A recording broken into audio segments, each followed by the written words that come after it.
नमस्कार दोस्तों, राधे राधे। तो इस लेक्चर में हम ऑडिट ऑफ एनबीएफसी का डिटेल में रिवीजन करने जा रहे हैं। और इस चैप्टर का वेटेज आपके एग्जाम में अराउंड 4 मार्क्स का होता है।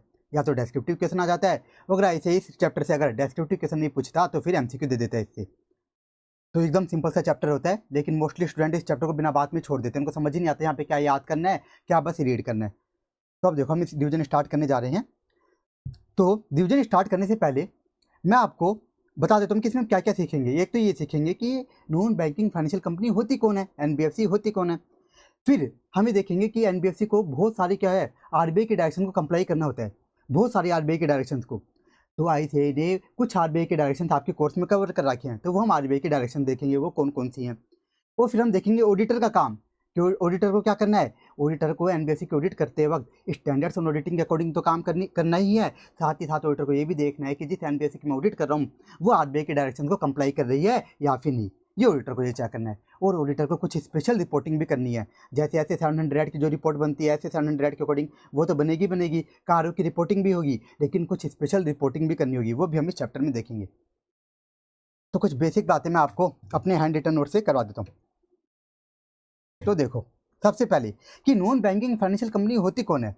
तो सबसे पहले बोला गया कि ये जो नॉन बैंकिंग फाइनेंशियल कंपनी है ये कोई बैंकिंग कंपनी नहीं होती। तो ये क्या होती है, ये होती है एक फाइनेंशियल कंपनी। अब आप बोलोगे सर ये फाइनेंशियल कंपनी क्या होती है। तो वो कंपनी जिसका मेन बिजनेस क्या है, पब्लिक से डिपॉजिट एक्सेप्ट करना या फिर पब्लिक को लोन देना, जिसका मेन बिजनेस क्या है, पब्लिक से डिपॉजिट एक्सेप्ट करना या फिर पब्लिक को लोन देना, ये क्या होती है, फाइनेंशियल कंपनी होती है। और इसी को हम क्या बोलते हैं, इसको ही हम एनबीएफसी बोलते हैं।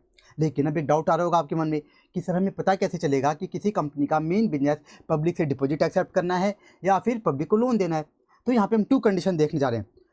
कोई भी कंपनी अगर इन 2 कंडीशंस को जो हम देखने जा रहे हैं, इन 2 कंडीशंस को कंप्लाई कर देती है, फुलफिल कर देती है, तो वो कंपनी क्या मानी जाएगी, एनबीएफसी मानी जाएगी, नॉन बैंकिंग फाइनेंशियल कंपनी। पहली कंडीशन क्या है कि उस कंपनी की फाइनेंशियल एसेट्स क्या हो, मोर देन 50% टोटल एसेट्स हो, more than 50% of total assets. और दूसरी कंडीशन क्या है, उसकी फाइनेंशियल इनकम, उस कंपनी की फाइनेंशियल इनकम क्या हो, more than 50% of its gross income हो। तो जैसे ही एक कंपनी इन दोनों कंडीशन को फुलफिल कर देगी, इन दोनों कंडीशन को, फाइनेंशियल एसेट्स वाली और फाइनेंशियल इनकम वाली, वो कंपनी क्या मानी जाएगी, वो कंपनी क्या बन जाएगी, नॉन बैंकिंग फाइनेंशियल कंपनी बन जाएगी। अब आप बोलोगे कि सर यहाँ पे फाइनेंशियल एसेट्स क्या है। जैसे एग्जाम्पल लूँ, investment in shares and securities, ये क्या है, फाइनेंशियल एसेट्स। कोई भी लोन्स एंड एडवांसेज गिवन, वो क्या है, फाइनेंशियल एसेट्स। फिर आप बोलोगे सर ये फाइनेंशियल इनकम क्या है। जैसे मान लो एनबीएफसी ने क्या कर रखा है, कोई कंपनी ने क्या कर रखी है, कुछ इन्वेस्टमेंट कर रखी है शेयर्स में, डिबेंचर्स वगैरह में, तो क्या मिलेगा उसे, इंटरेस्ट मिलेगा, डिविडेंड मिलेगा। यही क्या है, इंटरेस्ट, डिविडेंड वगैरह, यही क्या है, फाइनेंशियल इनकम। यही क्या है, फाइनेंशियल इनकम। अब एक बात ध्यान रखना, जब भी क्वेश्चन में आप ये फर्स्ट कंडीशन क्या करो, क्या कि कंपनी की financial assets more than 50% of total assets है कि नहीं। जब आप ये फर्स्ट कंडीशन क्या करो, तो इसमें टोटल एसेट्स में आपको क्या करना है, इसमें टोटल एसेट्स में आपको इंटेंजिबल एसेट्स को लेस कर देना है, एक्सक्लूड कर देना है। उसके बाद आपको फाइनेंशियल एसेट्स चेक करने की मोर देन 50% ऑफ टोटल एसेट्स है कि नहीं। क्या करना है, टोटल एसेट्स में से इंटेंजिबल एसेट्स को लेस कर देना है।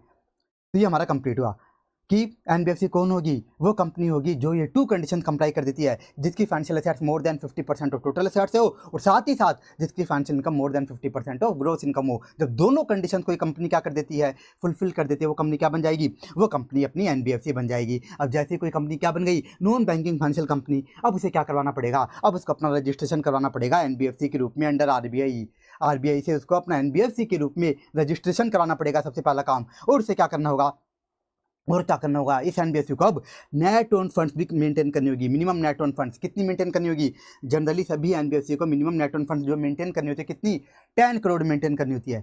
लेकिन अगर कोई एनबीएफसी क्या है, बेस लेयर एनबीएफसी है। अब देखो डिफरेंट लेयर्स ऑफ एनबीएफसी होती है, base layer, middle layer, upper layer, top layer, ऐसे अभी हम आगे देखेंगे इसी चैप्टर में। तो बेस लेयर एनबीएफसी में कौन सी एनबीएफसी आती है, जिनकी एसेट साइज की होती है, कम होती है, जिनमें रिस्क भी बहुत कम होती है, जिनकी रिस्क भी क्या होती है, जिनके अंदर बहुत कम होती है, उन एनबीएफसी को डाला जाता है बेस लेयर एनबीएफसी। तो जो बेस लेयर एनबीएफसी ना, इनको क्या करना होता है, इनको जो minimum net own funds maintain करनी होती है, ये ओनली 2 करोड़ मेंटेन करनी होती है। लेकिन दो एनबीएफसी ऐसी है जिनको minimum net own funds 300 crore maintain करनी है। कौन कौन सी है, एनबीएफसी आईएफसी और एनबीएफसी आईडीएफ, मतलब एनबीएफसी इंफ्रास्ट्रक्चर फाइनेंस कंपनी और एनबीएफसी इंफ्रास्ट्रक्चर डेब्ट फंड। अब आप बोलोगे ये क्या है, ये भी मैं आपको भी आगे बता दूंगा। तो इन दो एनबीएफसी को क्या करना है, मिनिमम नेट ओन फंड्स कितनी मेंटेन करनी है, 300 करोड़ की। और ये सारी की सारी क्या है, जो भी हम पढ़ रहे हैं नेट ऑन फंड्स रिक्वायरमेंट, ये सारी की सारी आरबीआई की डायरेक्शन है, ये सारी की सारी आरबीआई की डायरेक्शन है। तो एनबीएफसी को उनको कंप्लाई करना होता है। तो ये हमने कंप्लीट कर लिया। अब आ जाओ अपनी कंसेप्ट बुक पर। देखो डेफिनेशन मैंने करवा दी, रजिस्ट्रेशन रेगुलेशन करा दिया। अब आ जाओ company exempted from registration under RBI. मतलब अभी उन कंपनीज की बात हो रही है कि वो कंपनियां जो 2 कंडीशन कंप्लाई करिए, कौन सी, फाइनेंशियल एसेट्स वाली भी, फाइनेंशियल इनकम वाली भी, लेकिन फिर भी उनको आरबीआई के अंडर अपना रजिस्ट्रेशन नहीं करवाना। कुछ कंपनीज को दोनों कंडीशन फुलफिल करने के बाद भी, तो ऐसी कौन कौन से यहाँ पे नाम दे रखे हैं, merchant banking company, venture capital fund, Nidhi, insurance company, chit company, securitisation reconstruction company, core investment company जिनके एसेट साइज का वो 100 करोड़ से कम हो। इस तरह से कई सारी कंपनी के नाम दे रखे हैं और ये आपको सारे के सारे रीड जरूर करने हैं एमसीक्यू पर्पज से। एमसीक्यू में ऐसे ही किसी का नाम दे देगा तो आपको पता होना चाहिए कि इनको अपना एनबीएफसी के रूप में रजिस्ट्रेशन नहीं करवाना होता है आरबीआई के अंडर। आरबीआई के अंडर इनको इन कंपनीज को अपना रजिस्ट्रेशन नहीं करवाना होता। तो आपको सारे नाम रीड जरूर करने हैं, एमसीक्यू पर्पज से ये इंपॉर्टेंट है। और वैसे अगर आप याद करना चाहो तो कोई भी 4 नेम्स इसमें लर्न कर लेना, कोई भी 4 नेम्स। अब आ जाओ next topic, difference between bank और एनबीएफसी। मैंने क्या बताया कि जो नॉन बैंकिंग फाइनेंशियल कंपनी होती है ये बैंक नहीं होते, ये बैंक नहीं होते। तो इनमें डिफरेंस क्या है, क्योंकि डाउट आता है कि सर ये एनबीएफसी का काम क्या है, मेन बिजनेस क्या है, पब्लिक से डिपॉजिट एक्सेप्ट करना, पब्लिक को लोन देना, ये काम तो बैंक भी करता है। तो इन दोनों में डिफरेंस क्या है, तो देखो बहुत सारे डिफरेंस है। तो ऐसे यहाँ पे कुछ डिफरेंस बता रखे हैं, हम देख लेते हैं क्या क्या डिफरेंस है। पहला difference, NBFC can not accept the demand deposits. कि जो एनबीएफसी है वो डिमांड डिपॉजिट्स एक्सेप्ट नहीं कर सकती। इसका मतलब क्या है, जैसे एग्जाम्पल लेता हूँ, बैंक में हम क्या करते हैं, आज मान लो आप कुछ डिपॉजिट करा के आ रहे हो बैंक में, कुछ डिपॉजिट्स कर रहे हो बैंक में, तो आप क्या कर सकते हो, नेक्स्ट डे ही उसको विड्रॉ भी कर सकते हो, उससे पैसा निकाल भी सकते हो। लेकिन एनबीएफसी में आप ऐसा नहीं कर सकते क्योंकि एनबीएफसी डिमांड डिपॉजिट्स एक्सेप्ट ही नहीं करती। दूसरा क्या है, NBFC do not form part of payment system and can not issue cheque. कि एनबीएफसी पेमेंट सिस्टम का पार्ट नहीं है, चेक वगैरह इश्यू नहीं करती। जैसे एग्जाम्पल लेता हूँ, बैंक में तो आप क्या करते हो, आपका मान लो बैंक में खाता खुला हुआ है, बैंक में अकाउंट है और आपको किसी थर्ड पार्टी को पेमेंट करना है, तो आप क्या करते हो, चेक से पेमेंट कर देते हो। लेकिन एनबीएफसी के केस में आप ऐसा नहीं कर सकते। फिर नेक्स्ट देखो, नेक्स्ट डिफरेंस क्या है, deposit insurance facility is not available to depositors of NBFC. मतलब आप एनबीएफसी के अंदर अपनी डिपॉजिट्स, जो भी डिपॉजिट्स करा रहे हो ना, उनका इंश्योरेंस नहीं करवा सकते बैंक में। लेकिन बैंक में आप क्या करवा सकते हो, आप जो भी डिपॉजिट करवा रहे हो आप उनका इंश्योरेंस करवा सकते हो। लेकिन एनबीएफसी के केस में आप अपनी डिपॉजिट्स का इंश्योरेंस नहीं करवा सकते। लास्ट पॉइंट देखो, no minimum exposure to priority sector. इसका मतलब क्या है कि एनबीएफसी के केस में प्रायोरिटी सेक्टर के रिगार्डिंग कोई भी मिनिमम एक्सपोजर की रिक्वायरमेंट नहीं है। इसका मतलब समझो, पहले तो समझो प्रायोरिटी सेक्टर ये क्या होता है। जैसे होता है एग्रीकल्चर, एग्रीकल्चर क्या है, प्रायोरिटी सेक्टर है। एजुकेशन क्या है, प्रायोरिटी सेक्टर है। तो बैंक वालों को क्या करना होता है, ध्यान से सुनना, बैंक वालों को एग्रीकल्चर लोन देने के लिए, एजुकेशन लोन देने के लिए अलग से फंड रखना ही पड़ता है, अपने पास अलग से फंड रखना ही पड़ता है। लेकिन एनबीएफसी में ऐसी कोई रिक्वायरमेंट नहीं है। देखो, नो मिनिमम एक्सपोजर, ऐसी कोई रिक्वायरमेंट नहीं है। तो ये हो गए डिफरेंसेज, ये हमारा कंप्लीट हो गया बेसिक्स। अब इसमें क्या क्या याद करना है, डेफिनेशन याद कर लेना, सिंपल सी डेफिनेशन है, तुरंत याद होगी। रजिस्ट्रेशन रेगुलेशन, ये कंडीशन एकदम काम के, बहुत ज़्यादा काम की हैं और ये तो पढ़ते याद होंगी, ये तो प्रैक्टिकल में काम आती है। और फिर ये 2 पॉइंट आपको याद होने चाहिए कि जो कंपनी 2 कंडीशन कंप्लाई कर देती है उसको रजिस्ट्रेशन करवाना है और net on funds requirement maintain करनी है। फिर कंपनी एग्जाम्प्टेड का मैंने बता दिया कितना याद करना है। डिफरेंस वाले में कोई भी 3 पॉइंट्स याद कर लेना, रीड सारे कर लेना, चारों के चार याद, कोई भी 3 कर लेना। अब आ जाओ next topic, types and classification of NBFC. कि एनबीएफसी कौन कौन से टाइप्स की। अब देखो, एनबीएफसी सबसे मेन 2 टाइप्स की, डिपॉजिट टेकिंग एनबीएफसी और non deposit taking NBFC. Deposit taking कौन सी होगी, जो पब्लिक से डिपॉजिट एक्सेप्ट कर रही है, वो क्या होगी, वो क्या होगी, डिपॉजिट टेकिंग। और जो एनबीएफसी पब्लिक से डिपॉजिट एक्सेप्ट नहीं करती वो क्या होगी, नॉन डिपॉजिट टेकिंग। अब यहाँ पे डाउट आ सकता है कि सर ये नॉन डिपॉजिट टेकिंग एनबीएफसी फिर करती क्या है, ये क्या करती है, बस लोन देती है, क्या करती है, फिर लोन देती है। अब देखो यहाँ पे नॉन डिपॉजिट टेकिंग एनबीएफसी को भी और फर्दर डिवाइड किया गया कि नॉन डिपॉजिट भी क्या हो सकती है, सिस्टमेटिकली इंपॉर्टेंट या फिर नॉन सिस्टमेटिकली इंपॉर्टेंट। अब आप बोलोगे sir systematically important non deposit taking किसे बोला जाएगा और non systematically non deposit taking किसे बोला जाएगा। तो ध्यान से सुनो, ऐसी नॉन डिपॉजिट टेकिंग एनबीएफसी जिनके एसेट साइज क्या है, कम है, जिनके एसेट साइज कम है, वो तो किस में, वो तो क्या बोली जाएंगी, non systematically important non deposit taking. लेकिन ऐसी नॉन डिपॉजिट टेकिंग एनबीएफसी जिनके एसेट साइज क्या ज़्यादा है, वो क्या होंगी, systematically important non deposit taking NBFC. इस तरह से अब आगे देखो क्या किया गया, by kind of activities types of NBFC और बताए गए कि जो भी एनबीएफसी जो काम कर रही है, जो काम कर रही है उसके अकॉर्डिंग भी एनबीएफसी के टाइप्स बताए गए। तो इनके नाम देखो क्या क्या ये, सबसे पहला non operative financial holding company, नाम से क्या पता चलता है, नॉन ऑपरेटिव, मतलब ये जो एनबीएफसी है ये कोई ऑपरेशन नहीं करती, कोई काम नहीं करती, क्या करती है, बस फाइनेंशियल होल्डिंग रखती है, किसी दूसरी कंपनी में फाइनेंशियल होल्डिंग रखती है, मतलब किसी भी दूसरी फाइनेंशियल कंपनी के या बैंक के मेजॉरिटी शेयर्स क्या करती है, मेजॉरिटी शेयर्स क्या करती है, मेजॉरिटी शेयर्स क्या करती है, होल्ड करती है। मतलब ये जो एनबीएफसी होती है ये क्या करती है, प्रोमोटर के रूप में काम करती है, प्रमोटर के रूप में काम। अब दूसरी देखो, इंफ्रास्ट्रक्चर फाइनेंस कंपनी, ये एनबीएफसी क्या करती है, नाम से पता चल रहा है क्या करती है, इंफ्रास्ट्रक्चर बिजनेस को फाइनेंस करती है, जो भी इंफ्रास्ट्रक्चर बिजनेस होते हैं ना उनको लोन वगैरह देती है।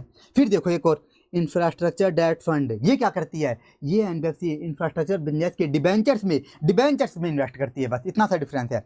और देखो नेक्स्ट, कोर इन्वेस्टमेंट कंपनी, ये क्या करती है, ये जो एनबीएफसी होती है कौन सी, कोर इन्वेस्टमेंट कंपनी, ये क्या करती है, ये अपने ग्रुप कंपनी के शेयर्स में सिक्योरिटीज में इन्वेस्टमेंट करती है। ग्रुप कंपनी मतलब पेरेंट, सब्सिडरी, एसोसिएट वगैरह के शेयर्स एंड सिक्योरिटीज में इन्वेस्टमेंट करती है ये।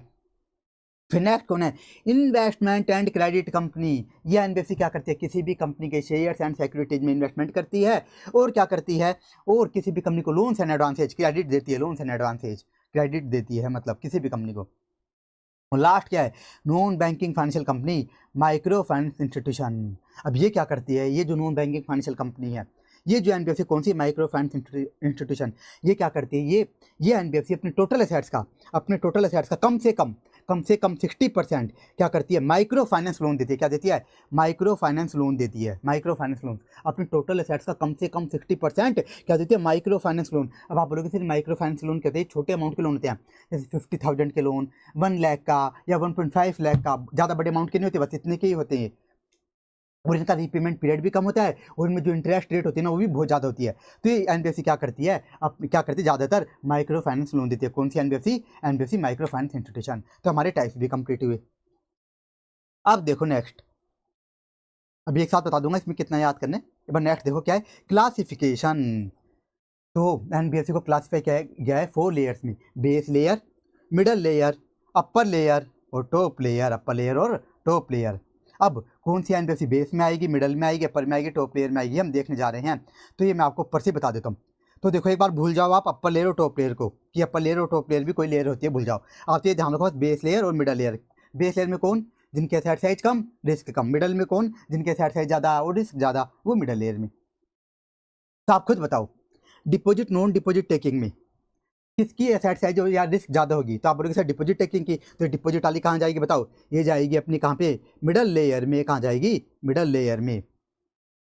अब देखो नॉन डिपॉजिट में भी दो है, क्या, systematically important, non systematically important. तो बताओ मैंने क्या बताया था, सिस्टमेटिकली इंपॉर्टेंट वो एनबीएफसी, वो नॉन डिपॉजिट टेकिंग एनबीएफसी जिनकी एसेट साइज ज़्यादा होती है, जिनकी एसेट साइज ज़्यादा होती है। तो बताओ ये कहाँ जाएगी, non deposit taking systematically important, ये कहाँ जाएगी, ये भी जाएगी मिडल लेयर में। और बताओ non deposit taking non systematically important, ये कहाँ जाएगी, नॉन सिस्टमेटिकली ये कहाँ जाएगी, ये जाएगी बेस लेयर में। अब आ जाओ काइंड ऑफ एक्टिविटी जाल में। पहली, non operative financial holding company, जो कोई ऑपरेशन ही नहीं करती, बताओ कहाँ जानी चाहिए, बेस लेयर में। कोई ऑपरेशन ही नहीं कर रही इसलिए।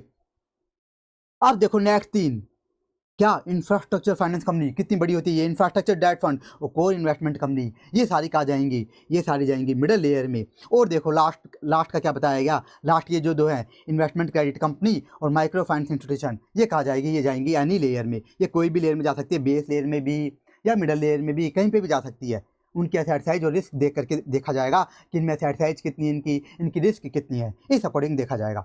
तो इस तरह से क्लासीफाई किया गया है, मैंने सारा आपको यहीं पे बता दिया। अब देखो कुछ एक्स्ट्रा पॉइंट्स हो रहे हैं, वो मैं आपको बता देता हूँ, और आपको ये रीड सारे करने हैं, सारे पॉइंट्स बेस लेयर में क्या क्या पॉइंट्स है सारे रीड करने हैं, क्योंकि एमसीक्यू में पूछ लेता है। ऐसे ही क्या करता है, कोई भी एनबीएफसी का नाम दे देगा, पूछेगा कौन सी लेयर की एनबीएफसी है, बेस लेयर है, मिडल लेयर, इस तरह से। तो आपको पता होना चाहिए, फ्री के नंबर आते हैं अगर आप इसको रीड करके जाओगे तो, रटना नहीं है यहाँ पे। तो देखो इसमें पहला पॉइंट क्या लिखा है, नॉन डिपॉजिट टेकिंग जिनके साइड साइज का है बिलो 1000 करोड़। तो यहाँ पे किसकी बात हो रही है, कौन सी नॉन डिपॉजिट टेकिंग, यहाँ पे बात हो रही है नॉन सिस्टमेटिकली इंपॉर्टेंट, किसकी, नॉन सिस्टमेटिकली इंपॉर्टेंट। मैंने क्या कहा था कि non deposit taking non systematically important कहाँ आती है, बेस लेयर में जाती है। कहाँ जाती है, बेस लेयर में। तो कहाँ डालते देखो ऐसे नहीं, बेस लेयर में जिनके साइड साइज 1000 करोड़ से कम है। और ऐसी नॉन डिपॉजिट टेकिंग एनपीसी जिनके साइड साइज 1000 करोड़ या उससे ज़्यादा है, मतलब ये क्या है, नॉन डिपॉजिट टेकिंग कौन सी वाली, सिस्टमेटिकली इंपॉर्टेंट, ये कहाँ जाती है, मिडल लेयर में। ये तो मैंने बताया था देखो, सिस्टमेटिकली इंपॉर्टेंट का मिडल लेयर में। अब देखो एक्स्ट्रा वाले नाम बेस लेयर में कौन कौन सी आएगी, NBFC peer to peer lending platform कहाँ जाएगी, बेस लेयर में। एनबीएफसी अकाउंट एग्रीगेटर कहाँ जाएगी, बेस लेयर में। ऐसी एनबीएफसी जो कोई पब्लिक फंड ही एक्सेस नहीं करती, ये कहाँ जाएगी, ये भी किस में जाएंगी, ये भी बेस लेयर में। अब आप बोलोगे इनका मतलब क्या है, peer to peer lending platform, ये सब हम रेगुलर लेक्चर में अपनी डिटेल में देखते हैं। यहाँ पे कोई मतलब है भी नहीं, आईसी आपसे पूछेगा भी नहीं कि peer to peer lending platform क्या है, अकाउंट एग्रीगेटर क्या है, ये क्या है, आईसी आपसे पूछेगा भी नहीं। बस आपको पता होना चाहिए कि बेस लेयर में कौन कौन सी आएगी। तो आपको सारे नाम आपको रीड करने हैं, याद नहीं करने, ये नहीं बोला सारे रटने हैं, रीड करने हैं। अब देखो मिडल लेयर वाले हमने सारे देख लिए थे, सारे पॉइंट। 2 पॉइंट एक्स्ट्रा इसमें, हाउसिंग फाइनेंस कंपनी, देखो ये ऊपर कवर नहीं हुआ था, ये भी कहाँ आएगी, मिडल लेयर में। और स्टैंड अलोन प्राइमरी डीलर्स, ये भी कहाँ आएगी, मिडल लेयर में। ये भी ध्यान रखना, बाकी सारे मैंने आपको ऊपर ही बता दिए थे कि कौन सी कंपनी कौन सी लेयर में जाएगी। तो ये हमारा कंप्लीट हुआ। अब आ जाओ अपर लेयर। अब आप बोलोगे सर अपर लेयर में कौन सी आएगी, अपर लेयर में कौन सी आएगी, तो इसके अंदर कौन सी आएंगी, जो टॉप 10 एनबीएफसी है ना, टॉप 10 एनबीएफसी वो जाएंगे अपर लेयर में। टॉप 10 एनबीएफसी कैसे देखा जाएगा, टॉप 10 उनके एसेट साइज के अकॉर्डिंग, जिनके एसेट साइज सबसे ज़्यादा उनको रखा जाएगा टॉप 10 एनबीएफसी में। अब आप बोलोगे सर चलो चलो अपर लेयर में तो आपने कौन से डाल दी, टॉप 10 एनबीएफसी, लेकिन अब टॉप लेयर में कौन सी आएगी, तो टॉप लेयर बोला गया कि अभी खाली पड़ा है, इसमें कोई भी एनबीएफसी नहीं है, अभी के टाइम में इसमें कोई भी एनबीएफसी नहीं है। तो लेकिन बोला गया कि अगर आरबीआई चाहे तो किसी को भी इसके अंदर डाल सकती है, टॉप लेयर में डाल सकती है। तो ये हमारा कंप्लीट हो गया क्लासिफिकेशन भी। अब बता देता हूँ यहाँ पे क्या याद करने क्या नहीं।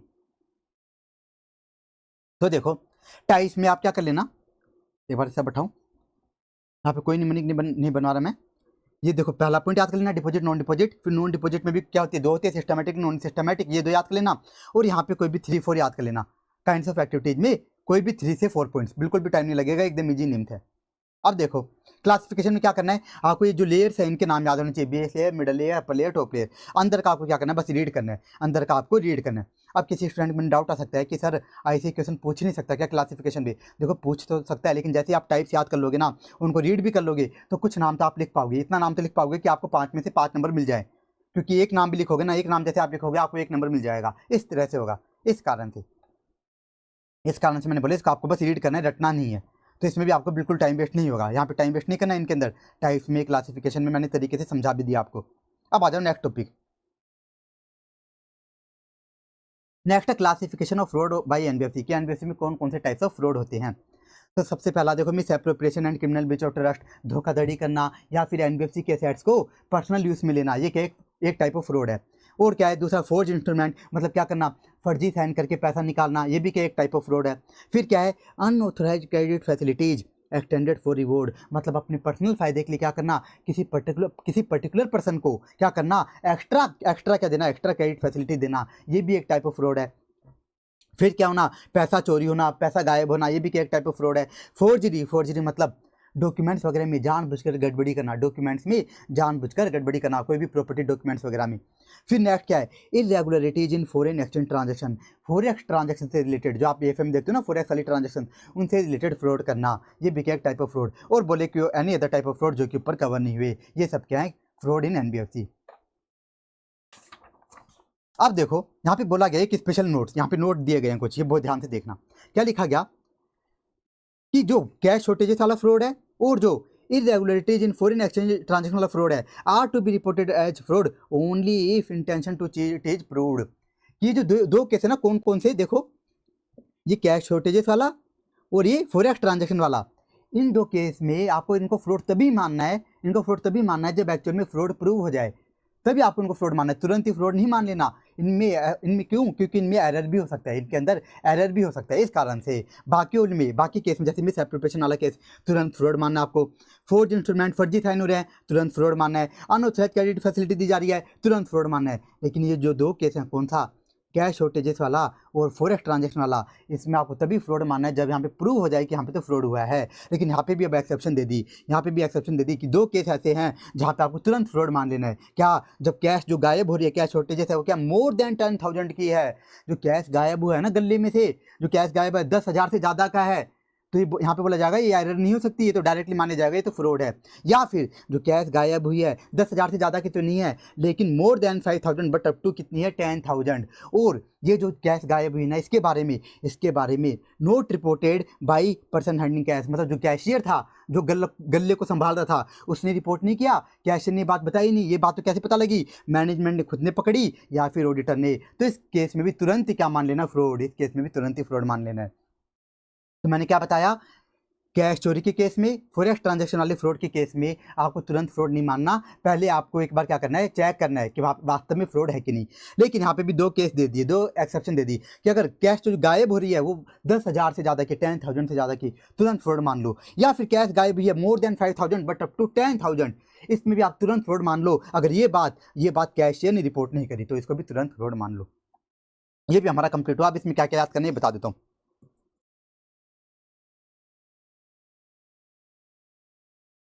तो देखो यहाँ पे 6 to 7 पॉइंट्स हैं, जिसमें लास्ट वाला पॉइंट तो देखो इसका ऐसे नंबर रखता ही नहीं है जनरली।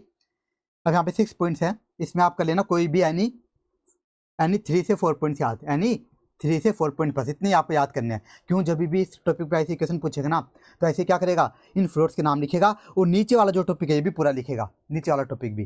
तो आपको ये भी पूरा याद करना है। तो आपको क्या करना है, ऊपर जो नाम दे रखे हैं ये 3 से 4 पॉइंट्स याद करने हैं, और जो नीचे टॉपिक लिखा हुआ है ये वाला, ये आपको पूरा याद करना है, आपको पूरा याद करना है। और इसमें भी एज इट इज लैंग्वेज याद नहीं हो रही तो कोई दिक्कत की बात नहीं। इसमें जब आप आंसर लिखोगे तो एग्जामिनर की नज़र इन पे ज़्यादा जाएगी, इन अमाउंट्स पे, मोर देन 10,000, मोर देन 5,000, इन बातों पे एग्जामिनर की नज़र जाएगी। तो ये आपको टॉपिक याद करना है।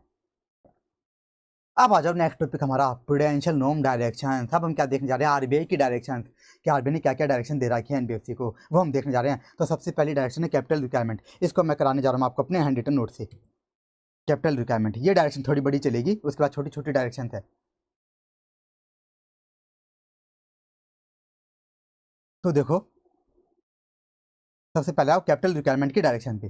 तो क्या बोला गया कि सभी एनबीएफसी को क्या करना है, काम काम की बात बताता हूँ। सभी एनबीएफसी को क्या करना है, सभी एनबीएफसी को क्या करना होगा, अपनी tier 1 plus tier 2 capital maintain करनी है, कम से कम कितनी, minimum 15% of risk weighted assets. कि सभी एनबीएफसी को, चाहे कोई भी एनबीएफसी उसको क्या करना है, अपनी tier 1 and tier 2 capital maintain करनी है। कितनी, कम से कम कितनी होनी चाहिए, टीयर 1 प्लस टीयर 2 कैपिटल कम से कम 15% ऑफ रिस्क वेटेड एसेट्स होनी चाहिए, टीयर 1 प्लस टीयर 2 मिला करके। फिर एक स्पेशल चीज बोल दी कि जिसमें भी टीयर 1 जो कैपिटल है, टीयर 1 अकेली टीयर 1, ये कम से कम कितनी होनी चाहिए, ये कम से कम अकेली 10% होनी चाहिए ऑफ रिस्क वेटेड एसेट्स। और अब यहाँ पे एक स्पेशल नोट दे दिया, ये जो टीयर 1 है अकेली, ये कम से कम 12% होनी चाहिए in case of lending against gold jewellery. कि अगर मान लो जो एनबीएफसी है वो क्या कर रही है, गोल्ड ज्वेलरी को, सोने की ज्वेलरी को क्या कर रही है, गिरवी रख करके, गोल्ड ज्वेलरी को गिरवी रख करके लोन देती है। तो उस केस में उस एनबीएफसी को जो टीयर 1 मेंटेन करनी है, कम से कम कितनी करनी है, उसको कम से कम 12% मेंटेन करनी है। ये बात किसने बोली, आरबीआई ने बोली। आरबीआई की डायरेक्शन है सारी जो भी हम देख रहे हैं। तो अभी तक हमने क्या देखा कि सभी एनबीएफसी को टीयर 1 प्लस टीयर 2 कैपिटल कम से कम 15% मेंटेन करनी है, 15% ऑफ रिस्क वेटेड एसेट्स, जिसमें भी टीयर 1 कितनी होनी चाहिए, कम से कम अकेली 10% होनी चाहिए। और अगर एनबीएफसी क्या करी है, गोल्ड ज्वेलरी के अगेंस्ट क्या करिए, लोन दे रही है, तो 12% होनी चाहिए कम से कम, कौन सी, टीयर 1 कैपिटल।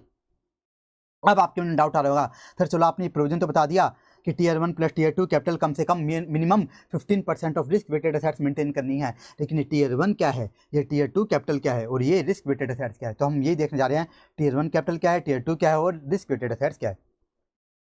तो देखो टीयर 1 कैपिटल, इसमें क्या आएगा, इसमें आपको क्या लेने हैं, ओन फंड्स लेने हैं, ओन फंड्स लेने हैं। अब ये ओन फंड्स क्या होते हैं, तो देखो एग्जाम में तो ऐसे आपको लिख करके देगा ओन फंड्स, आपको कैलकुलेशन नहीं करनी होगी। फिर मैं बता देता हूँ ओन फंड्स में क्या क्या आएगा, जैसे equity share capital, free reserves और कैपिटल रिजर्व्स आएंगे, लेकिन बस जो रिवैल्यूएशन रिजर्व है ना ये नहीं आएगा, ये आपको नहीं लेना। तो ओन फंड्स में क्या क्या आएगा, equity share capital, free reserve और कैपिटल रिजर्व, लेकिन कैपिटल रिजर्व में भी आपको रिवैल्यूएशन रिजर्व नहीं लेने। तो आपको क्या लेना है टीयर 1 में, टीयर 1 में सबसे पहले आपको क्या लेना है, ओन फंड्स लेने हैं। और फिर आपको क्या करना है, ओन फंड्स में से लेस करना है, क्या लेस करना है, इस एनबीएफसी ने जो भी इन्वेस्टमेंट कर रखी है अदर एनबीएफसी के अंदर या फिर ग्रुप कंपनी के अंदर, मतलब अपनी पेरेंट में, सब्सिडरी में, एसोसिएट्स में जो भी इन्वेस्टमेंट कर रखना वो लेस कर देनी है।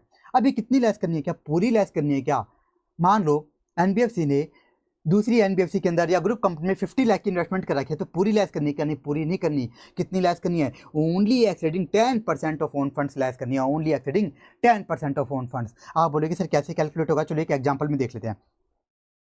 ये एग्जाम्पल देखो, ओन फंड्स कितने हम टीयर 1 कैलकुलेट कर रहे हैं। ओन फंड्स कितनी है, मान लो कितनी है 1 करोड़। ओन फंड्स कितनी है 1 करोड़। अब मान लो इस एनबीएफसी ने इन्वेस्टमेंट कर रखी है कहाँ पे, अदर एनबीएफसी में, ग्रुप कंपनी में कितनी की 50 लाख की। तो क्या आप पूरा 50 लाख लेस करोगे, क्या पूरा 50 नहीं करोगे, कितना बताया था मैंने, only exceeding 10% of own funds. तो सबसे पहले आपको 10% ऑफ ओन फंड्स देखना पड़ेगा। बताओ ओन फंड्स कितने हैं 1 करोड़, इसका 10% कितना होगा, कितना होगा 10 लाख। तो 10 लाख से जितना भी ज़्यादा है, मतलब कितना है बताओ 10 लाख से ज़्यादा 40 लाख है। देखो कितना है 10 लाख से ज़्यादा 40 लाख, आप ओनली 40 लाख ही आपको लेस करना है। इस तरह से आपको कैलकुलेशन करनी है। फिर आपको क्या करना है, देखो आपने ओन फंड्स ले लिए, टीयर 1 कैपिटल की कैलकुलेशन के लिए ओन फंड्स ले लिए, इसमें से क्या करना है, इन्वेस्टमेंट लेस कर देने, क्या पूरी लेस करनी, क्या नहीं, only exceeding 10% of own funds. फिर क्या करना है आपको, क्या करना है, इसके बाद आपको परपेचुअल डेब्ट इंस्ट्रूमेंट ऐड करने हैं। क्या ऐड करना है, परपेचुअल डेब्ट इंस्ट्रूमेंट ऐड करने हैं। और ये भी किस केस में करने हैं, only non deposit taking NBFC के केस में, only non deposit taking NBFC के केस में आपको ऐड करने हैं। और क्या ये पूरे ऐड करने हैं, क्या जो परपेचुअल डेब्ट इंस्ट्रूमेंट है, मान लो ये आपको क्वेश्चन में 80 लाख दे रखे हैं, 80 लाख, तो आपको पूरे ऐड करने के 80 लाख नहीं, पूरे ऐड नहीं करने, पूरे ऐड नहीं करने, कितने ऐड करने हैं, आपको लास्ट ईयर की टीयर 1 कैपिटल उठानी है, प्रीवियस ईयर की क्या उठानी है, प्रीवियस ईयर की टीयर 1 कैपिटल उठानी है, उसकी अप टू 15% तक की आपको ऐड करने हैं, अप टू 15% तक की। आप बोलोगे सर एक एग्जाम्पल लो, इसी एग्जाम्पल में आओ, मान लो क्वेश्चन में आपको गिवन है कि जो परपेचुअल डेब्ट इंस्ट्रूमेंट है कितने, टोटल 80 लाख है, और क्वेश्चन में आपको गिवन है कि लास्ट ईयर की टीयर 1 कैपिटल है 2 करोड़। तो मैंने क्या बताया था, हम कितना ऐड करते हैं, लास्ट ईयर की जो टीयर 1 है उसके अप टू 15%। अब इस 2 करोड़ का 15% करो, कितना आया 30 लाख, 30 लाख। तो हम ये जो परपेचुअल डेब्ट इंस्ट्रूमेंट है ना, ओनली 30 लाख ही ऐड करेंगे, टीयर 1 में कितनी करेंगे, ओनली 30 लाख। और इस तरह से हमारी टीयर 1 कैपिटल पूरी कैलकुलेट हो जाएगी, पूरी की पूरी। बस आपको इतना सा काम करना है, बस आपको 3 चीज़ करनी है, क्या, ओन फंड्स लेनी है, उसमें से आपको इन्वेस्टमेंट लेस करनी है, कितनी लेस करनी है, only exceeding 10% of own funds, और फिर आपको क्या करना है, परपेचुअल डेब्ट इंस्ट्रूमेंट ऐड करने हैं। अब यहाँ पे एक स्पेशल नोट लिखा है मैंने क्वेश्चन पर्पज से, कि मान लो क्वेश्चन के अंदर आपको लास्ट ईयर की टीयर 1 कैपिटल गिवन ही नहीं है, क्वेश्चन के अंदर आपको लास्ट ईयर की टीयर 1 कैपिटल गिवन ही नहीं है, तो आप बताओ कितना परपेचुअल डेब्ट इंस्ट्रूमेंट ऐड करोगे, कितना परपेचुअल डेब्ट इंस्ट्रूमेंट ऐड करोगे। तो आपको क्या करना है, अगर क्वेश्चन के अंदर लास्ट ईयर की टीयर 1 कैपिटल गिवन ना हो, तो आपको पूरा का पूरा परपेचुअल डेब्ट इंस्ट्रूमेंट टीयर 1 के अंदर ऐड कर देना, पूरा का पूरा ऐड कर देना, पूरा का पूरा। बस ये ध्यान रखना, ये बात, ये हमारा कंप्लीट हुआ टीयर 1 कैपिटल की कैलकुलेशन। अब आ जाओ टीयर 2 कैपिटल की कैलकुलेशन कैसे होगी।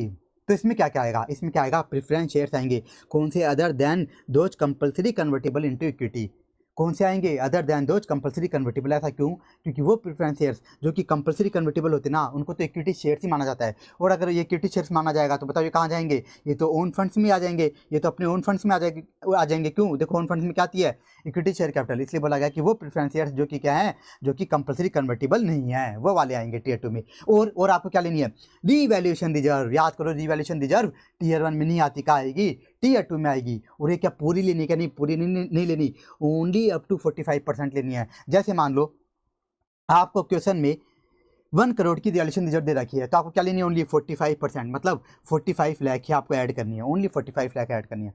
अब देखो next, provision and loss reserve, provision और लॉस रिजर्व दे रखे हैं क्वेश्चन में, ये भी आपको ऐड करने के, इसमें टीयर 2 कैपिटल में क्या पूरे ऐड करने, क्या नहीं, पूरे ऐड नहीं करने, कितने ऐड करने हैं, 1.25% ऑफ रिस्क वेटेड एसेट्स, बस इतने एक्सटेंड तक की आपको ऐड करने हैं। जो रिस्क वेटेड एसेट्स है ना, उसके 1.25% तक की आपको प्रोविजन एंड लॉस रिजर्व लेने हैं। एक एग्जांपल लेता हूँ, मान लो आपको क्वेश्चन के अंदर provision and loss reserves given है, कितने, 8 लाख के, तो क्या पूरे ऐड करोगे, क्या नहीं, पहले आप चेक करोगे कि रिस्क वेटेड एसेट्स कितने हैं। मान लो रिस्क वेटेड एसेट्स है, मान लो 4 करोड़ की, अब 4 करोड़ का करो आप 1.25%, कैलकुलेटर में इसको सोल्व करो, ये आएगा अपना 5 लाख, ये कितना आएगा 5 लाख। तो आप जब ऐड करोगे टीयर 2 में क्या प्रोविजन लॉस रिजर्व, तो पूरा 8 लाख ऐड नहीं करोगे, कितना करोगे, ओनली कितना करोगे, 5 लाख ही ऐड करोगे। इस तरह से आपको ऐड करना है, इस तरह से आपको ऐड करना है। अब आ जाओ नेक्स्ट, और आपको क्या ऐड करना है टीयर 2 में, हाइब्रिड एंड सबऑर्डिनेटेड डेब्ट। ये क्या होते हैं, हाइब्रिड मतलब इसमें इक्विटी के फीचर्स भी होते हैं और डेब्ट के फीचर्स भी होते हैं, ये वो होते हैं, वो इंस्ट्रूमेंट होते हैं। तो इनको भी आपको क्या करना है, टीयर 2 के अंदर ऐड करना है इनको भी। और लास्ट क्या करना है, एकदम सिंपल था, परपेचुअल डेब्ट इंस्ट्रूमेंट, और कब करना होता है ये, only non deposit taking NBFC के केस में आपको ऐड करना होता है। अब यहाँ पे कितना करेंगे, जो अमाउंट हमने टीयर 1 में ऐड नहीं किया था ना, वो बचा हुआ अमाउंट सारा का सारा हम कहाँ ऐड कर देंगे, टीयर 2 में। एग्जांपल लेता हूँ, जैसे देखो हमारे टोटल क्या थे, परपेचुअल डेब्ट 80 लाख के थे। अब बताओ टीयर 1 में हमने कितना डाला था, देखो टीयर 1 में हमने कितना डाला था, 30 लाख ऐड कर दिया था। 80 लाख में से 30 लाख हमने टीयर 1 में ऐड कर दिया था, बचा कितना 50 लाख बचा। तो 50 लाख हम कहाँ ऐड करेंगे, ये कहाँ ऐड करेंगे हम टीयर 2 के अंदर। 50 लाख हम कहाँ ऐड करेंगे, टीयर 2 के अंदर हम ऐड करेंगे। इस तरह से आपको टीयर 2 कैपिटल की कैलकुलेशन करनी है। ये हमारी कैलकुलेशन कंप्लीट हुई टीयर 1 टीयर 2। तो टीयर 2 में क्या क्या आता है, preference shares, revaluation reserve only up to 45%, और फिर प्रोविजंस लॉस रिजर्व्स भी आते हैं, लेकिन ये कितने लेने आपको, रिस्क वेटेड एसेट्स के ओनली अप टू 1.25% तक। और फिर क्या आते हैं, हाइब्रिड डेप्ट, और फिर परपेचुअल डेप्ट इंस्ट्रूमेंट बचे हुए जो टीयर 1 के अंदर नहीं आ पाए वो वाले। अब यहाँ पे एक स्पेशल नोट है जो कि टीयर 1 और टीयर 2 दोनों के लिए रिगार्डिंग है, टीयर 1 कैपिटल की रिगार्डिंग भी, टीयर 2 के रिगार्डिंग भी। बोला गया कि अगर कोई क्या है बेस लेयर एनबीएफसी, कौन सी, देखो बेस लेयर एनबीएफसी, उस केस में आपको टीयर 1 और टीयर 2 की कैपिटल की कैलकुलेशन में, कि अगर बेस लेयर एनबीएफसी है उस केस में आपको टीयर 1 और टीयर 2 कैपिटल की कैलकुलेशन में परपेचुअल डेप्ट इंस्ट्रूमेंट को ऐड ही नहीं करना, परपेचुअल डेप्ट इंस्ट्रूमेंट को आपको ऐड ही नहीं करना बेस लेयर एनबीएफसी के केस में, आपको ये ध्यान रखना। अब यहाँ पे किसी स्टूडेंट को डाउट आ सकता है कि सर आपने बताया था कि जो परपेचुअल डेप्ट इंस्ट्रूमेंट हमें only non deposit taking NBFC के केस में ऐड करनी है, और नॉन डिपॉजिट टेकिंग तो क्या होती है, बेस लेयर। देखो मैंने क्या बताया था, नॉन डिपॉजिट टेकिंग भी दो तरह की होती है, systematically important, non systematically important. Only जो नॉन सिस्टमैटिकली इंपॉर्टेंट होती है ना वही बेस लेयर होती हैं, और ऐसी नॉन डिपॉजिट टेकिंग जो कि क्या होती है, सिस्टमैटिकली इंपॉर्टेंट, ये तो मिडल लेयर होती है। तो ये ध्यान रखना। ये हमारा कंप्लीट हुआ। अब हम देखते हैं रिस्क वेटेड। तो मैंने क्या क्या बता दिया आपको, टीयर 1 कैपिटल बता दिया क्या होती है, टीयर 2 क्या होती है। अब हम देखने जा रहे हैं रिस्क वेटेड एसेट्स, ये क्या होती है, तो कैसे कैलकुलेट होती है। आपको क्या करना है, एसेट्स की वैल्यू लेनी है, और हर एसेट्स की वैल्यू को क्या कर देना है, उनके रिस्क वेट से मल्टीप्लाई कर देना है, रिस्क वेट से। तो अब आप बोलोगे इसका मतलब क्या है रिस्क वेटेड एसेट्स का। यहाँ पे इसका मतलब है कि आपकी जो एसेट्स है उससे आपको कैश मिलेगा कि नहीं, कैश मिलेगा कि नहीं, उसके चांस कितने हैं, उसके चांस कितने हैं, उसकी रिस्क कितनी है, वो होती है रिस्क वेटेड एसेट्स। उसका वो हम देख रहे हैं रिस्क वेट। तो आ जाओ अपने कंसेप्ट बुक पर।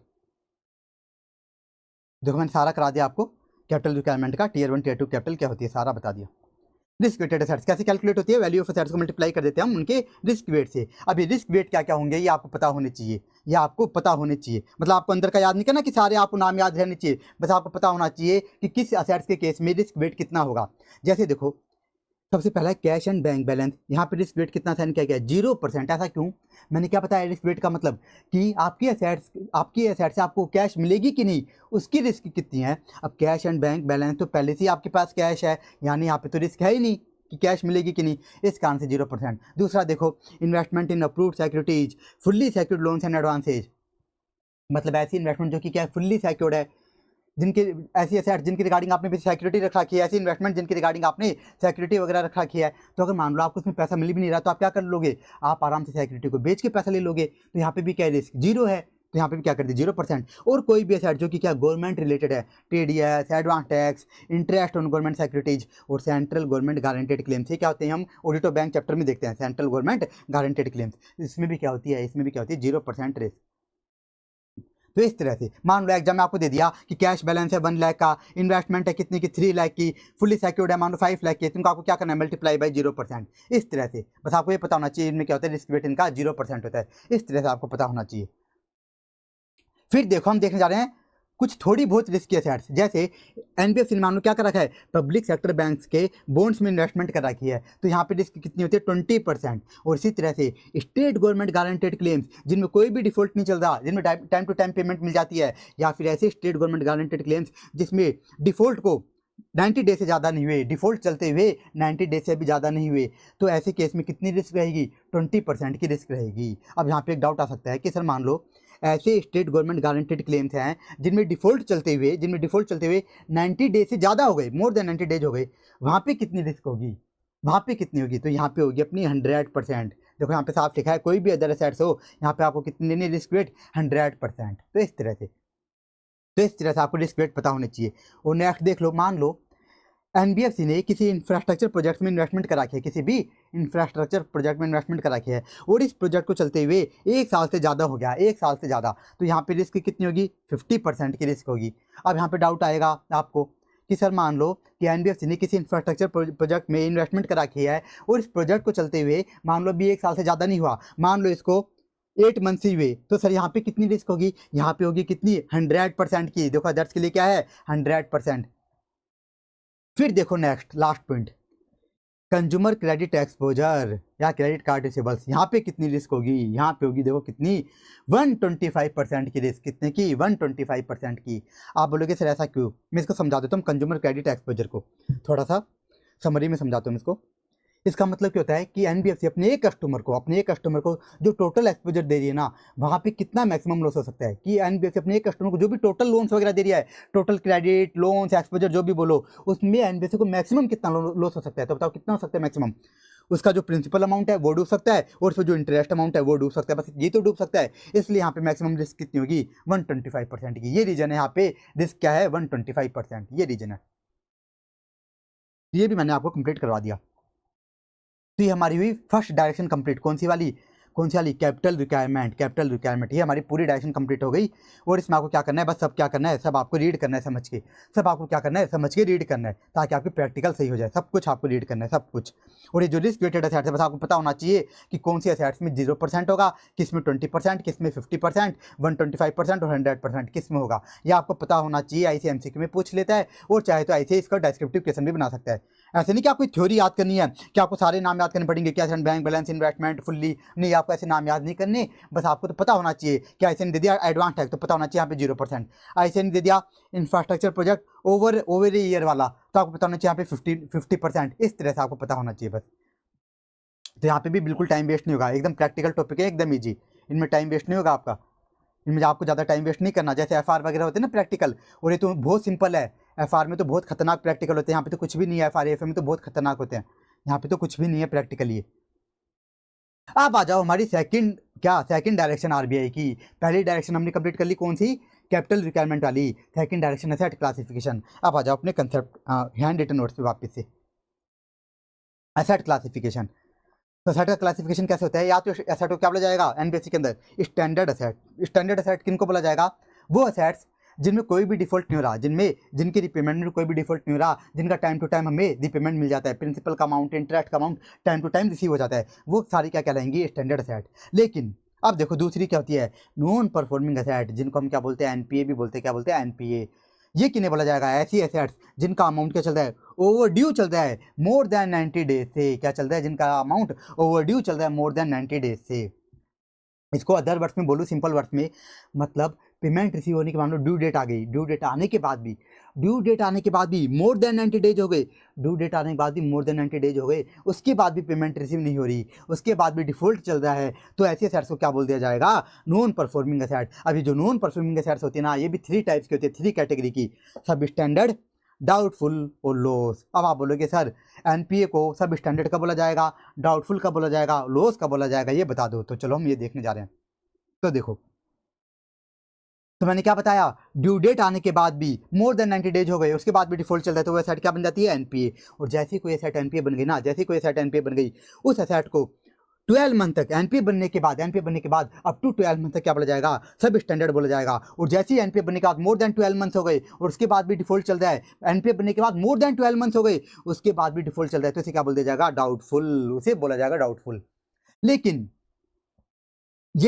ये जो रिक्वायरमेंट है 12 मंथ वाली, क्या हो जाएगी 18 मंथ हो जाएगी, किस केस में, एनबीएफसी बेस लेयर के केस में। मतलब जो एनबीएफसी बेस लेयर है ना, ये एनबीएफसी बेस लेयर, एनबीएफसी क्या करेगी, अपनी एसेट्स को, जो एनपी है, अपनी एनपीए को 18 मंथ तक क्या दिखाएगी, 18 मंथ तक सब स्टैंडर्ड दिखाएगी, और 18 मंथ के बाद क्या दिखाएगी, डाउटफुल। कौन सी, बेस लेयर एनबीएफसी। ये एनबीएफसी बेस लेयर के केस में क्या है, 18 मंथ तक एनपीए को सब स्टैंडर्ड बोला जाएगा, और 18 मंथ से जैसे ही ज़्यादा हो जाएंगे उसके बाद डाउटफुल बोला जाएगा। फिर लॉस एसेट, आप देखो हमने समझ लिया कि एनपीए क्या है, स्टैंडर्ड क्या है, सब स्टैंडर्ड क्या है, डाउटफुल क्या है। अब आप बोलोगे सर लॉस एसेट क्या है, तो ये वो एसेट्स होती हैं जिसमें पैसा डूबने के पूरे चांस हो गए, अब यहाँ पे ना के बराबर चांस है कि आपको पैसा मिल जाए, पैसा आपका रिकवर हो जाए, ये होती है लॉस एसेट, तो ये भी हमारा कंप्लीट हुआ क्या, एसेट क्लासिफिकेशन भी। अब हम देख लेते हैं प्रोविजनिंग रिक्वायरमेंट, कि प्रोविजन कैसे बनेगा। याद करो प्रोविजन बनाते हैं ना हम, कहाँ पे बनाते हैं, बैलेंस शीट में। तो प्रोविजन कितना बनेगा, तुम आपसे अगर मैं पूछूं बताओ कहाँ पे प्रोविजन ज़्यादा बनना चाहिए, कहाँ पे कम, तो आप बोलोगे सर जो स्टैंडर्ड एसेट है ना, देखो यहाँ पे कोई डिफॉल्ट नहीं होता जनरली, तो यहाँ पे कम बनना चाहिए। फिर सब स्टैंडर्ड में और ज़्यादा बनना चाहिए, फिर डाउटफुल में और ज़्यादा बनना चाहिए, और लॉस एसेट में तो सबसे ज़्यादा बनना चाहिए। तो इसी तरह से हमको प्रोविजन बनाना है। तो अब हम देखते हैं प्रोविजन कितना कितना बनेगा। आ जाओ कंसेप्ट बुक पर,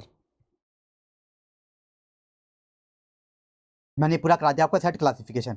अब आप बोलोगे सर आईसी ने यहाँ पे क्या क्या लिख रखा है, देखो स्टैंडर्ड में क्या लिख दिया, जिनमें कोई डिफॉल्ट ना रहो। एनपीए में क्या लिख दिया, नॉन परफॉर्मिंग में जिनका इंटरेस्ट ओडी चल रहा हो, इंस्टॉलमेंट इंटरेस्ट ओडी चल रही हो, या लीज रेंटल क्या चल रहा हो, ओडी चल रहा हो, कितना, फॉर मोर देन 90 डेज। बस आपको 90 डेज से मतलब है, बाकी सब भूल जाओ, आपको 90 डेज से मतलब होना चाहिए। और सारी वही बात लिख दी, सब स्टैंडर्ड कब करेंगे, डाउटफुल कब होगी, ये मैंने आपको डायग्राम में उस चार्ट में बताई दिया था एकदम सिंपल तरीके से, ताकि आपको दिक्कत ना है।